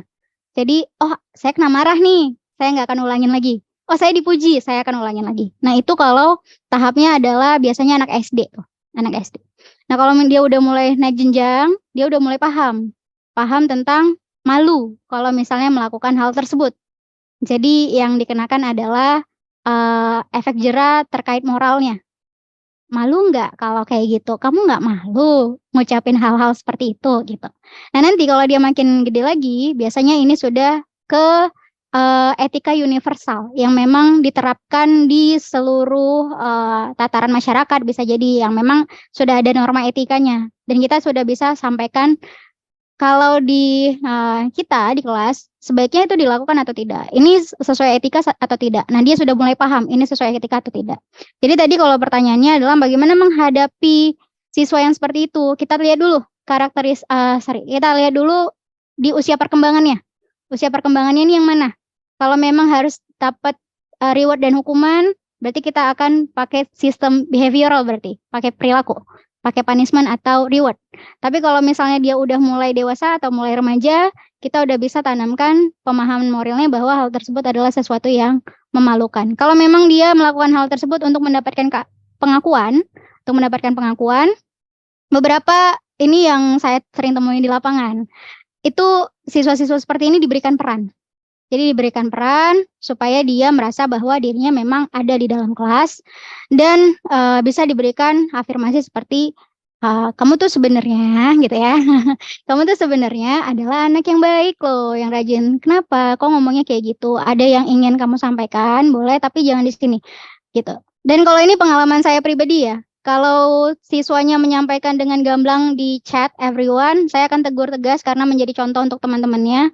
Saya akan bilang ini adalah sikap yang buruk untuk teman-teman yang lain, jangan dicontoh. Nanti kalau misalnya mau ngobrol berdua boleh silakan di luar kelas ini. Tapi ini adalah contoh yang buruk. Itu jadi langsung ditegur di situ. Jadi dia tahu oh ini salah. Tapi kalau misalnya dia melakukan itu secara diam-diam dan lain sebagainya, kita akan tegur dia di luar kelas. Kayak gitu. Seperti itu Kak Syifa. Oke, jadi tadi yang pertama intinya kita lihat dulu ya Kak, udah sampai di zona sampai di tahap usia berapa. Jadi kita membedakan treatmentnya antara yang memang masih SD ya, cenderung masa peralihan, dan mana yang sudah di tingkatan lebih atas gitu ya untuk treatmentnya. Jadi itu tadi beberapa hal-hal yang bisa dilakukan ya untuk menghadapi siswa yang seperti itu. Intinya memang kita harus gimana caranya kita mencoba untuk memberikan treatment bagi mereka dengan tanpa seperti apa ya, seperti menyuruh gitu kali ya Kak. Jangan sampai lihat porsinya juga di mana saat mereka memang salah dan harus dikasih tahu dengan yang baik dan yang treatmentnya harus menyesuaikan lah dengan usianya seperti itu ya. Oke, mungkin ada lagi nih Kak dari Bapak Dudung Solahuddin dari MTS. MTS mana nih Bapak Dudung Solahuddin? Nggak ditulis ya nama MTS-nya. Di sini pertanyaannya adalah bagaimana mensinkronkan antara satu sisi kita tuh harus melihat potensi siswa ketika mengajar ya, lalu di sisi lain kurikulum juga harus dikejar atau disesuaikan selama 1 semester. Mungkin ini antara target sebagai guru dan juga melihat dari kurikulum sebagai guru dan juga gimana caranya kita membuat goal sendiri ya dengan melihat potensi siswanya. Seperti itu Kak, pertanyaan dari Pak Dudung. Baik, terima kasih Kak Syifa. Nah, untuk sinkronisasi potensi dan potensi dan kejar target, kejar ini ya, target kurikulum ya. Tapi ini mungkin akan jadi evaluasi lagi. Mungkin nanti Bapak Ibu guru juga bisa lakukan evaluasi juga di sekolah terkait dengan kan yang digaungkan adalah proses belajar ini memberikan kebebasan untuk kita sebagai pendidik menyesuaikan bagaimana proses pembelajaran kita di kelas. Walaupun kita punya target akhir, tapi tidak serta-merta kita meninggalkan siswa as human yang punya potensi yang berbeda-beda. Nah, beberapa nih kalau saran praktis biasanya, saran praktis yang diberikan adalah kita memberikan bisa memberikan ekstra media pembelajaran, mungkin yang bisa dia pelajari secara asinkronus di rumah, yang nggak di dalam kelas aja, tapi kita berikan, oke nanti kalau misalnya kurang paham, tonton video belajar ini ya, atau kurang paham, nanti bisa baca yang ini ya. Nah, itu bisa jadi bekal untuk siswa-siswa.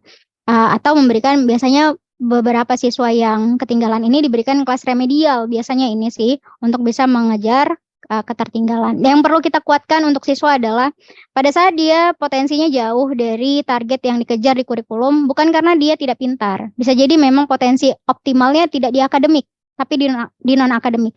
Jadi penting untuk memberikan afirmasi ke siswa bahwa kamu bukan nggak pinter, emang ini bukan bidangnya, tapi karena ini wajib belajar gitu ya. Dan ini adalah skill dasar yang harus dimiliki oleh setiap orang, kamu pelajari dulu. Nah, pelajarinya dengan kalau memang nggak cukup belajar di dalam kelas saja, bisa belajar di luar kelas, bisa diskusi dengan teman-teman, buat kelompok-kelompok belajar dan lain sebagainya. Jadi itu yang bisa dilakukan, akan ada extra time pembelajaran untuk siswa-siswa yang memang potensinya perlu diasah lebih banyak. Seperti itu, Pak Dudung. Semoga menjawab.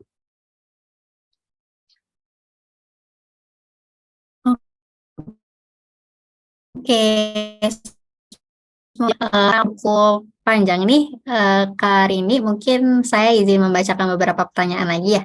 Tadi dari ya hilang. Oke, mungkin salah satu tadi ada yang saya baca di sini gimana caranya kita melihat karakteristik siswa yang memang belum terlalu jelas nih semangatnya seperti apa. Menjadi pertanyaan saya juga sih sebenarnya Kak, ketika memang di siswa itu karakteristiknya berbagai macam ya. Gimana caranya kita bisa apa ya menentukan supaya tidak secara subjektif gitu kita menentukan karakteristik siswa ini dan apa ya dan melanjutkan ke metode seperti apa sih yang sesuai untuk siswanya. Jadi gimana caranya melihat semangat siswa ini udah sampai mana dan treatment yang kita lakukan seperti apa. Mungkin batasan treatment yang bisa kita berikan kepada siswa itu seperti apa gitu dalam kondisi-kondisi yang memang kita baru bisa melihat secara subjektif dan mungkin caranya kita bisa melihat secara lebih objektifnya dan juga treatmentnya sampai sejauh apa itu seperti apa. Gitu Baik, Kak, terima dalam kasih. SCL ini. Kak Syifa. Jadi biasanya kita tuh ada kalau di proses pembelajaran tuh ada tes diagnostik di awal tuh untuk mendiagnosa ini profil belajar siswanya seperti apa, karakteristiknya seperti apa, minat bakat potensinya seperti apa. Bagaimana kalau misalnya ini mau diterapkan? Biasanya kerjasama dengan tadi ya lembaga-lembaga psikologi untuk melakukan tes kecerdasan, minat bakat dan lain sebagainya, assessment. Atau kalau misalnya guru mau melakukan pengukuran itu sendiri di kelas bisa nggak ya untuk tahu motivasi siswa atau enggak? Mungkin bisa secara singkat ya, secara mini assessment mungkin ditanyakan di dalam kelas untuk apakah siswa ini melakukan kegiatan-kegiatan yang harusnya dilakukan atau dia lebih. Contoh misalnya kita memberikan tugas untuk dikerjakan pekan depan. Siswanya ngerjainnya pekan depan di pagi harinya gitu kan, atau sehari sebelumnya, atau bahkan begitu kita sudah memberikan tugas dia langsung kerjain. Oh ternyata dia tipikal yang kalau selesai dikasih tugas langsung kerjain, berarti cukup punya motivasi yang tinggi untuk belajar. Itu kalau dari segi motivasi kita bisa lihat, wah anaknya nggak usah disuruh tapi udah mulai bisa belajar. Nah kalau untuk karakteristik modal belajarnya seperti apa, lebih nyaman audionya, visualnya, atau kinestetiknya, nah kita bisa tanya itu ke siswa, kita langsung tanyain. Baik, kalau misalnya Bapak Ibu guru juga bisa langsung trial di kelas aja. Nanti berikan informasi berupa gambar-gambar. Siswa ingat nggak gambar-gambar itu? Kalau ternyata dia lebih mudah mengingat gambar-gambar daripada mengingat informasi suara, berarti tipikal belajarnya visual. Kalau lebih mudah mengingat, kalau dia mau menerima informasi kita harus menjelaskan, berarti cara belajarnya auditori. Kalau dia mudah belajar setelah dia mempraktekkan, berarti cara belajarnya kinestetik, modal belajarnya kinestetik, harus do something. Nah nanti kalau siswanya udah ketahuan nih profil belajarnya apa, cara belajarnya ya, ternyata tipikal yang auditori. Nah berarti kita nggak bisa cuma cekokin dia untuk bahan bacaan aja, tapi juga harus ada sesi discussionnya, ngobrolnya, supaya dia bisa dapat pemahaman dari penjelasan suaranya. Kalau dia ternyata tipikal yang visual, berarti kita harus menampilkan visual-visual yang menarik untuk bisa dia pahami. Kalau memang dia tipikal yang kinestetik ya berarti kita harus kasih sesi dia untuk melakukan sesuatu untuk memahami proses tersebut. Dan secara yang saya tahu ya untuk sekarang media-media pembelajaran di satu materi saja itu harusnya sudah multisensori. Jadi sudah ada audio visualnya dan sudah ada mungkin mini praktikumnya atau ada latihan soalnya, biasanya gitu. Jadi tiga model belajar tadi itu akan terstimulus untuk memahami satu materi yang ada. Gitu Kak Syifa.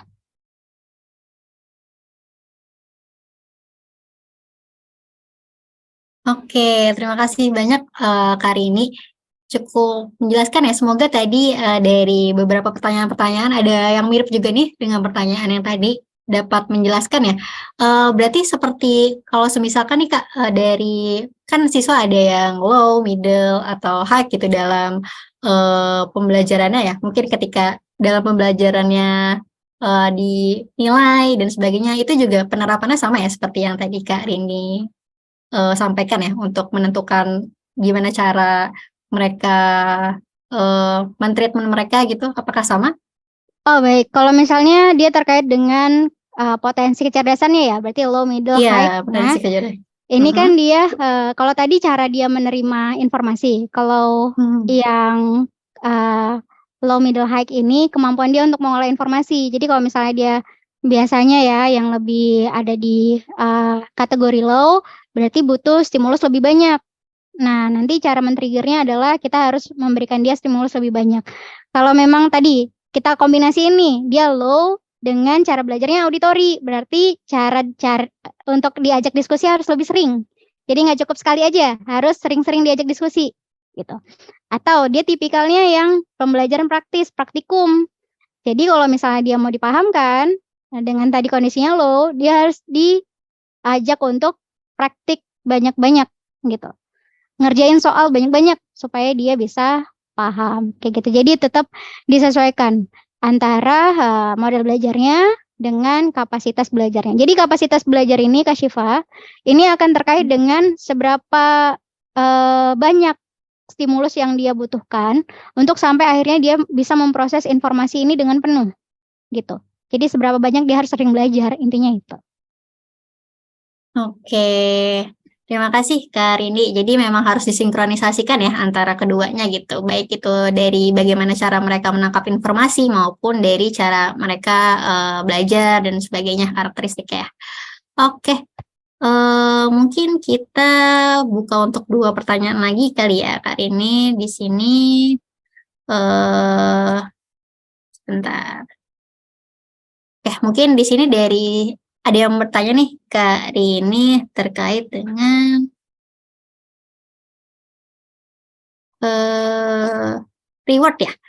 Nah, di sini ada dari Ibu Aminatun Solihah. Mungkin tadi sempat banyak disinggung juga ya tentang siswa itu perlu nih untuk diberikan afirmasi dan juga reward mungkin ya untuk menambah motivasi belajarnya. Nah, Bu Aminatun ini bertanya, pemberian reward seperti apa sih yang seharusnya bisa diberikan siswa sebagai motivasi? Mungkin sebagai motivasi siswa ya, tapi tidak bagaimana caranya agar reward ini tidak dijadikan patokan untuk siswa belajar. Jadi tidak terkesan, siswa ini mau belajar hanya karena reward yang diberikan oleh gurunya dan sebagainya. Itu mungkin ada tipsnya nggak Kak untuk menghindari hal-hal yang seperti itu? Baik, biasanya jadi di pemberian reward ini kalau di konsep psikologi ini masuknya ke operational learning. Jadi kita memberikan reward itu biasa disesuaikan. Yang paling optimal biasanya kalau seseorang tersebut sampai di target tertentu. Jadi dapat hadiah kalau dia sampai di target tertentu. Ada yang dia time fix. Time fix ini berarti kalau dia udah waktu tertentu sampai nggak sampai ya akan dapat reward atau akan dapat punishment. Tapi buat yang paling optimal itu adalah menentukan dulu targetnya dulu, akan dapat hadiah kalau sampai target. Nah, hadiahnya apa gitu. Ternyata tidak semua hadiah ini akan memicu motivasi siswa. Contoh, Bapak Ibu Guru kalau misalnya saya bilang, ayo yang mau bertanya Bapak Ibu Guru akan dapat permen. Kira-kira akan termotivasi untuk bertanya enggak? Enggak akan termotivasi. Ya permen doang saya juga bisa beli.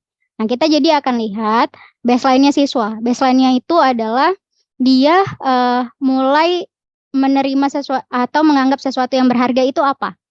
Jadi akan berbeda-beda nih setiap siswa untuk bisa menerima hadiahnya. Misalnya di kelas ini ternyata mayoritas adalah suka main game gitu.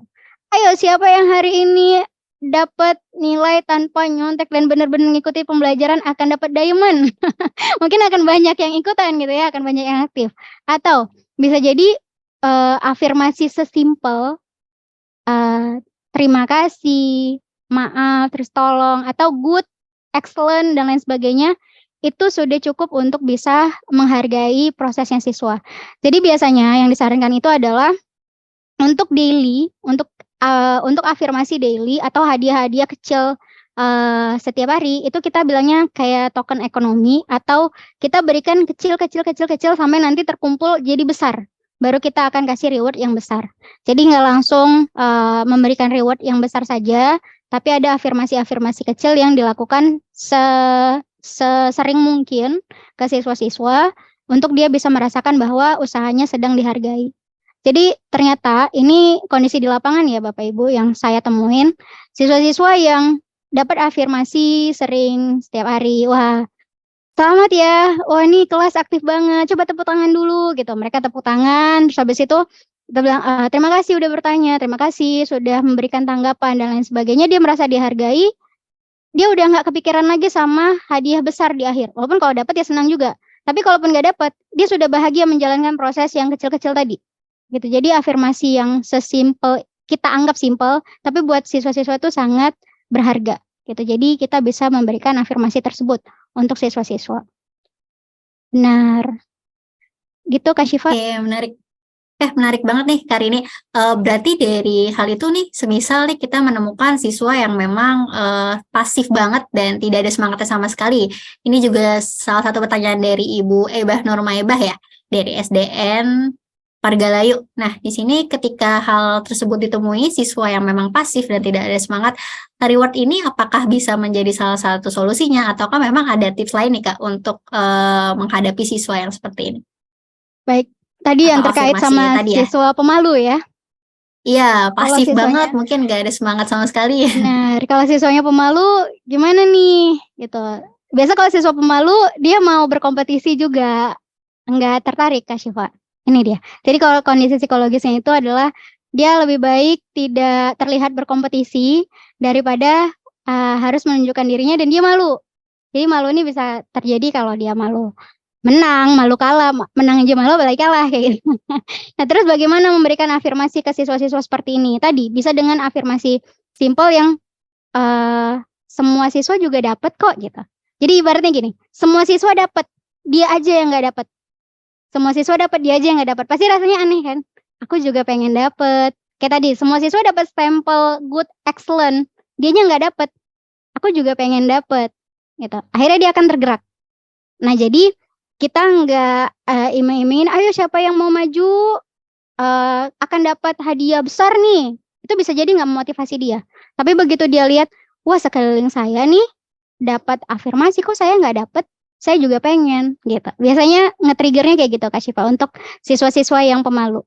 Jadi dia ditarik untuk menyamakan dengan kondisi rata-rata di kelas gitu. Jadi nggak semua siswa tuh aktif di kelas, tapi ada siswa yang pemalu banget, ada yang aktif banget, dan ada yang rata-rata. Dan kita yang tadi pemalu banget, kita akan tarik dia ke rata-rata seenggaknya. Kayak gitu sih. Oke, berarti memang beda ya treatmentnya. Mungkin untuk yang kita dari Word nih, bagi siapa yang mau, itu untuk anak-anak yang lebih ambis gitu kali ya Kak Rini ya, yang memang lebih punya semangat. Aku. Kalau yang pemalu tuh lebih cenderung kita coba semuanya dapat, terus yang dia kalau dia nggak dapat gimana? Apa ya, di sisi ke rasa keinginan bersamanya gitu ya yang dimainkan ya Kak. Oke, Iya. mungkin kita kasih kesempatan nih ya Kak untuk yang raise hand. Ada dari Bu Hani Yuliani dari SMPN. Mana ini ya? Nggak kelihatan. Oke, mungkin kepada Hodong Bu Hilir. Hani Yuliani. Hodong Dari Hilir, sini. oke. Oke, kepada Ibu Hani Yuliani mungkin bisa untuk on mic. Oke, Ibu Hani mungkin belum siap kali ya. Satu pertanyaan lagi nih Kak. Oke, di satu pertanyaan lagi. Oh, ada yang rasan lagi ternyata Kak. Dari Ibu Neneng Nur Hasanah. Mungkin boleh nih Ibu Neneng untuk on mic dan menjelaskan pertanyaannya kepada Kak Rini. Bisa disebutkan dulu nama dan dari mana? Silakan. Bismillahirrahmanirrahim. Assalamualaikum warahmatullahi wabarakatuh. Waalaikumsalam warahmatullahi wabarakatuh. Perkenalkan, nama saya Neneng Nur Hasanah dari MTS Nurul Hikmah Gunung Halu, Cililin ya Kak ya. Izin bertanya, bagaimana caranya menghilangkan rasa malu yang tadi seperti menumbuhkan kepercayaan diri bagi siswa. Dia memiliki kemampuan yang luar biasa, terlebih dalam menghafal. Namun ketika untuk tampil ke depan di hadapan banyak orang itu, terasa dia itu lebih dari nervous gitu Kak. Dan hal yang membuat saya khawatir itu, dia sudah berusaha menghafal. Kalau berdua sama saya mah memang bisa tampil maksimal dari intonasi, terus raut wajahnya juga mimik bisa menyesuaikan.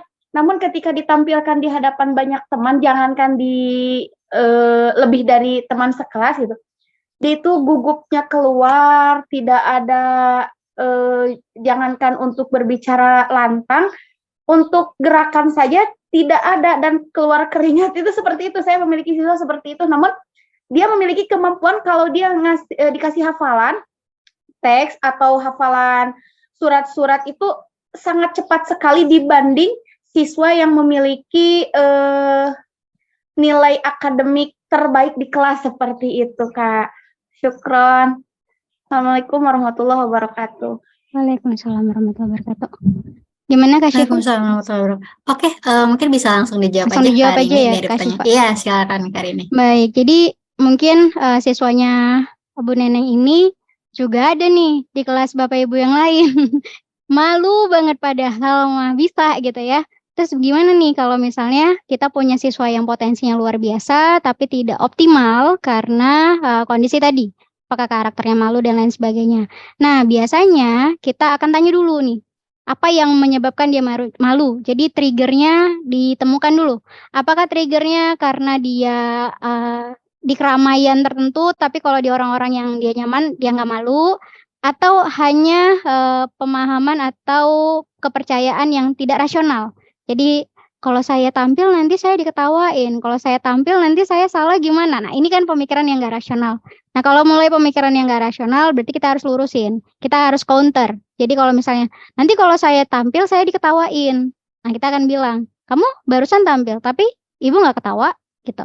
Kamu barusan tampil tapi saya ketawa nggak? Enggak. Kamu tampil nih di depan satu orang, ketawa nggak dianya? Enggak. Oke, kamu tampil lagi di orang lain, ketawa nggak dianya? Enggak. Jadi dia akan membuktikan bahwa apa yang dia pikirkan ternyata nggak rasional. Dan dia akan mulai bisa memperbaiki pemikirannya dari sana. Tapi kalau ternyata yang dia lakukan itu malu karena ya dia nyamannya dengan orang-orang terdekat saja gitu. Nah ini biasanya akan berkembang rasa pedenya, begitu dia biasanya ini tipikal perfeksionis nih. Jadi dia nggak akan tampil kalau misalnya nggak perfect banget. Makanya dia hanya berani atau nyaman tampil di orang-orang terdekatnya, karena kalau salah nggak apa-apa. Nah kalau kayak gini berarti dia harus melebarkan zona nyamannya. Nanti Bapak Ibu Guru bisa berikan dulu kesempatan dia untuk tampil di lingkup terkecil. Misal tadi ke satu guru saja. Nanti coba nanti didengerin sama teman dekatnya ya. Teman dekatnya. Nanti akan nambah lagi teman dekatnya. Jadi dia latihan dulu. Latihan dulu sampai nanti biasanya kalau dia intensif latihan tuh 1 bulan treatment, dia bisa kok tampil di depan banyak orang. Jadi biasa kalau habit itu kita bangun 30 sampai 60 hari. Nanti dia sehari ini tampil di 1 orang dulu, sehari ke depannya dia tampil di teman-teman dekatnya 2 hari, 3 hari, sampai nanti di sebulan kemudian, wah ternyata dia udah biasa. Jadi membangun rasa nyamannya nggak langsung di maju ya ke depan. Dia kerasa didor tuh kalau misalnya kayak gitu. Nah jadi buat anak-anak pemalu tuh biasa kita akan treatment. Kalau di psikologi dia diberikan treatment bertahap namanya. Jadi treatment mulai dari tadi tampil di 1 orang dulu, kemudian orang terdekatnya 2 orang, 3 orang, sampai nanti lingkupnya lebih besar supaya dia menyamankan dirinya dulu. Seperti itu Bu Neneng, semoga membantu ya. Juga menghadapin kondisi-kondisi yang Bapak Ibu Guru juga temukan terkait dengan siswa-siswa yang pemalu ini, bagaimana supaya ya dia tuh senternya gitu kan. Kalau dianya aja malu, gimana kita mau jadiin siswanya sebagai center? Berarti kita harus pahami dulu karakternya, nyamankan dulu dia di kelas kita. Begitu dia sudah nyaman, kita akan sesuaikan bagaimana proses pembelajarannya untuk dia. Kayak gitu, Kak Syifa. Oke, terima kasih Kak Rini. Terima kasih juga kepada Bu Neneng ya sudah memberikan pertanyaan. Semoga dapat menjawab ya Bu Neneng. Itu tadi kuncinya adalah membuat nyaman dari siswanya itu ya, agar bisa untuk diajak untuk menjadi center nih di kelas gitu. Oke, pertanyaan dari Bu Neneng tadi menjadi pertanyaan terakhir kita di sesi diskusi pada sore hari ini. Mohon maaf sekali bagi Bapak dan Ibu sekalian yang memang belum sempat untuk dijawab ya pertanyaannya gitu. Nanti jangan khawatir, kita akan ada rangkaian kegiatan lainnya ya. Selain kegiatan ini tadi sempat di-spill juga sama Karini kalau ini hanya mini kelas awal. Jadi nanti di setelah ini akan ada kegiatan lanjutan di tanggal berikutnya yang akan diinformasikan setelah ini. Terima kasih banyak sekali lagi kepada Karini yang sudah menjelaskan materinya dan juga sudah membagikan ilmunya ya kepada Bapak dan Ibu. Di sini harapannya bisa menjadi tambahan ilmu baru dan juga bisa semakin semangat lagi ya dalam menerapkan student center learning di kelasnya masing-masing kayak gitu. Tapi sebelum itu Karini mohon kesediaannya untuk tunggu sampai sesi akhir ya, karena kita nanti di akhir akan ada sesi dokumentasi seperti itu. Terima kasih Karini. Oke, terima kasih kepada Bapak dan Ibu pendidik sekalian yang sudah sangat antusias ya tadi. Pertanyaannya sangat banyak dan juga tadi sudah seperti yang sudah disampaikan di awal ya kalau akan ada sesi post-test. Nah, kita akan langsung lanjut ke sesi post-test. Oke, jadi setelah tadi kita sama-sama simak materi dan sudah berdiskusi cukup panjang ya di sesi pada sore hari ini, di mini kelas pada sore hari ini, karena memang waktu mungkin ada beberapa di wilayah yang sudah mau mendekati maghrib ya, jadi bisa langsung aja nih kepada Bapak dan Ibu pendidik di sini untuk mengerjakan post-test dan juga feedbacknya. Perlu menjadi perhatian untuk form feedback ini menjadi salah satu absensi juga ya. Tadi mungkin banyak nih yang tanya dari Bapak dan Ibu, presensinya di mana ini ya. Jadi form feedback ini menjadi presensi juga ya bagi Bapak dan Ibu. Jadi silakan diisi post testnya dan juga feedbacknya. Dan mungkin post testnya sama ya ketika dibuka sama pertanyaan dari yang tadi, karena memang kita ingin melihat dari tadi jawaban di pretestnya sampai mana dan apakah sudah ada perubahan ya dari ketika mendengar materi ini dan post-testnya seperti apa. Itu mungkin saya berikan waktu selama 10 menit ya Bapak dan Ibu pendidik sekalian, bisa dikerjakan dulu post-testnya dan diisi untuk form feedbacknya. Saya tunggu sampai di pukul 4:57 menit. Oke, jadi silakan kepada Bapak dan Ibu untuk diisi terlebih dahulu. Oke, ini apakah linknya bisa diakses oleh semuanya? Kalau bisa diakses boleh tolong untuk direspon ya. Oh bisa, oke. Mungkin bisa diklik pakai HTTPS-nya juga ya Ibu, kalau misalkan memang hanya bit.ly/nya nggak bisa. Mungkin minta tolong juga nih sudah diberikan ya oleh kakak operator di sini. Akan saya kembali up di kolom chatnya.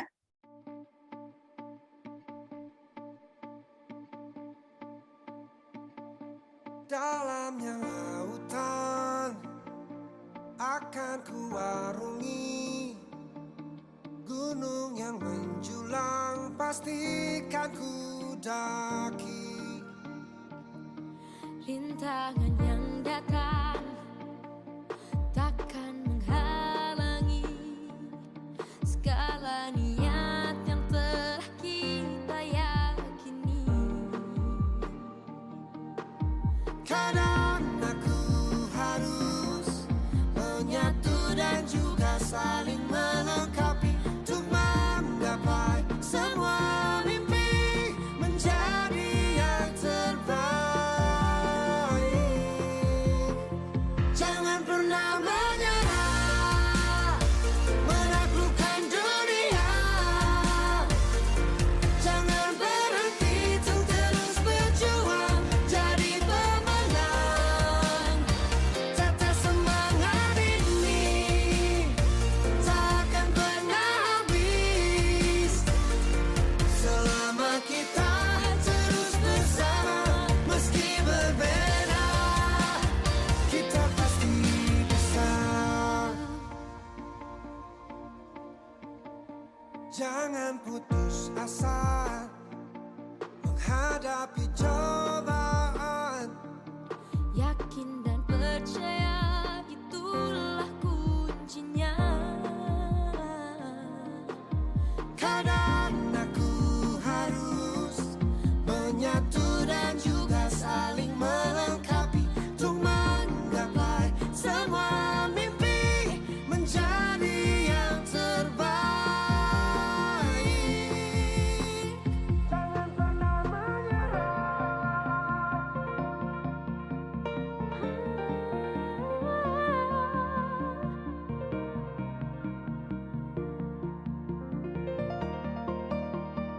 Jangan pernah menyerah,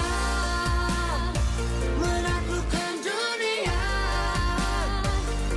Jangan berhenti untuk terus berjuang, jadi pemenang. Tetap semangat ini tak akan pernah habis selama kita terus bersama meski berbeda. Jangan pernah menyerah, menaklukkan dunia. Jangan Oke, Bapak dan Ibu, setelah ini masih ada sesi sebentar untuk penutupan dan akan ada sesi dokumentasi ya di setelah pukul 4:57. Jadi boleh untuk menunggu sebentar karena akan ada informasi selanjutnya, dan juga apabila memang ada keperluan mendesak boleh untuk meninggalkan Zoom terlebih dahulu, tapi disarankan untuk bisa sampai akhir ya karena akan ada informasi selanjutnya. Terima kasih. kita pasti bisa.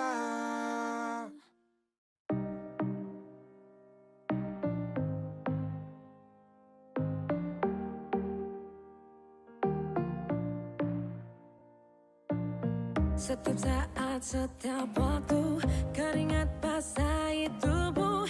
Ini saat yang ku tunggu.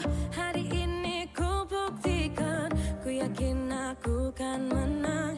Hari ini kan dikenang, semua doaku panjatkan, sejarahku persembahkan. Terus fokus, satu titik, hanya itu, titik itu.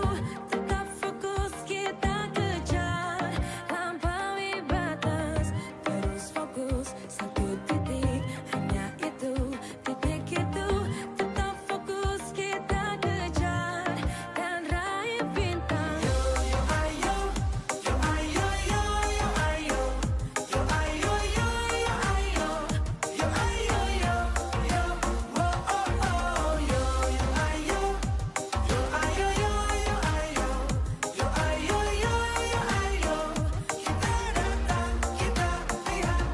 Kalau menang berprestasi, kalau kalah jangan frustasi.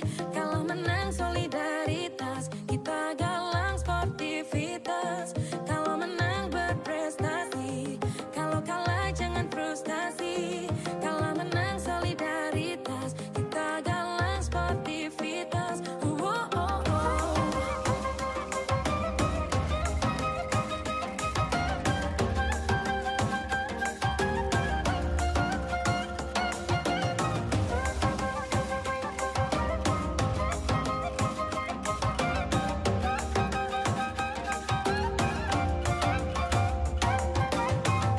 Terus fokus, satu titik, hanya itu, titik itu. Tetap fokus, kita kejar, dan raih bintang. Terus fokus,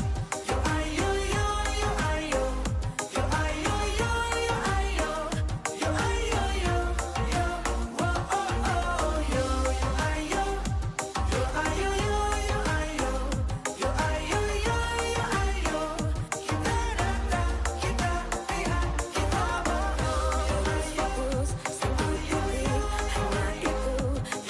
hanya itu, titik itu. Tetap fokus, kita kejar.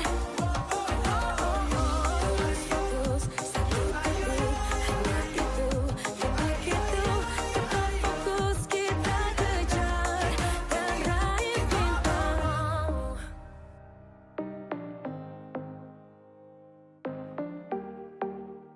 Oke, baik, sudah pukul 4:57 ya. Semoga semuanya sudah mengisi ya untuk post-test dan feedbacknya, karena untuk form feedback sendiri adalah untuk presensi. Jadi di sana sebagai presensi bagi Bapak dan Ibu semuanya ya. Oke, sekali lagi saya mengucapkan terima kasih kepada semua partner yang terlibat di acara untuk mini class Future Educator. Ada LPP Salman, terima kasih kepada LPP Salman, terima kasih kepada semua murid, semua guru, dan juga komunitas guru belajar Nusantara. Dan juga tak lupa terima kasih banyak kepada Bapak dan Ibu sekalian yang telah hadir dari awal hingga akhir sesi ini dengan semangat antusiasmenya ya untuk menjadi pendidik dan pengajar yang lebih baik lagi bagi nusa dan bangsa, bagi siswa-siswa kita semua seperti itu. Dan juga di sini saya memberikan informasi lebih lanjut terkait dengan apa yang sudah diinformasikan juga ya melalui grup bahwa untuk Future Educator ini merupakan rangkaian acara yang akan diadakan setiap bulannya terkait dengan jenjang SD, SMA, dan SLB yang akan membicarakan tentang skill penting untuk guru di abad ini. Untuk di bulan Mei ini sendiri akan ada sesi acara terdekat yaitu webinar pendidik harus tahu design thinking yang akan disampaikan oleh narasumber kita, Misturi Nifaruk MIKOM, yaitu pada tanggal 19 Mei di jam yang sama ya, yaitu di jam 3 sampai jam 5 sore. Harapannya nanti Bapak dan Ibu pendidik sekalian bisa hadir kembali di sesi webinar pada tanggal tersebut di tanggal 19 Mei dan juga di rangkaian kegiatan-kegiatan selanjutnya. Sekali lagi terima kasih banyak. Saya sebagai moderator mengucapkan mohon maaf apabila selama sesi acara ada kesalahan kata maupun sikap atau perbuatan saya. Dan juga terima kasih sekali lagi kepada Kak Rini yang sudah memberikan materinya. Mungkin sebelum kita tutup, ada satu informasi lagi yaitu untuk materi, recording Zoom, dan juga sertifikat akan diberikan melalui email maksimal H+7 di hari kerja sesuai dengan email yang dikirimkan pada form feedback yang tadi sudah diisi oleh Bapak dan Ibu sekalian ya. Sebelum kita tutup, mungkin bisa kita dokumentasikan dulu kegiatan pada sore hari ini.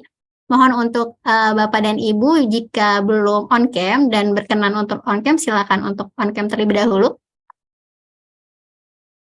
Oke, kelihatan deh mukanya ya, yang bapak-bapak ibu yang tampan dan cantik. Sore gini masih kelihatan semangat nih untuk belajar ya, Masya Allah. Oke, bisa on cam. Baik, karena slide-nya cukup banyak, mungkin bisa senyum aja ya, senyum dan bergaya bebas nih. Karena nggak tahu nih nanti Bapak dan Ibu ada di slide berapa. Mungkin boleh minta tolong untuk kakak operator untuk mendokumentasikan Zoom-nya. Oke, saya hitung mundur, gaya bebas. 3, 2, 1. Slide berikutnya. 3, 2, 1. Slide berikutnya. 3, 2, 1. Oke, mungkin kakak operator bisa langsung untuk men-screenshot aja ya ke slide-slide yang lainnya. Sambil Ibu dan Bapak bisa sambil gaya ya. Oke, kita hitung 10 detik kali ya. 10, 9, 8, 7, 6, 5, 4, 3, 2, 1. Oke, terima kasih banyak Bapak dan Ibu guru dan Ibu pendidik di sini.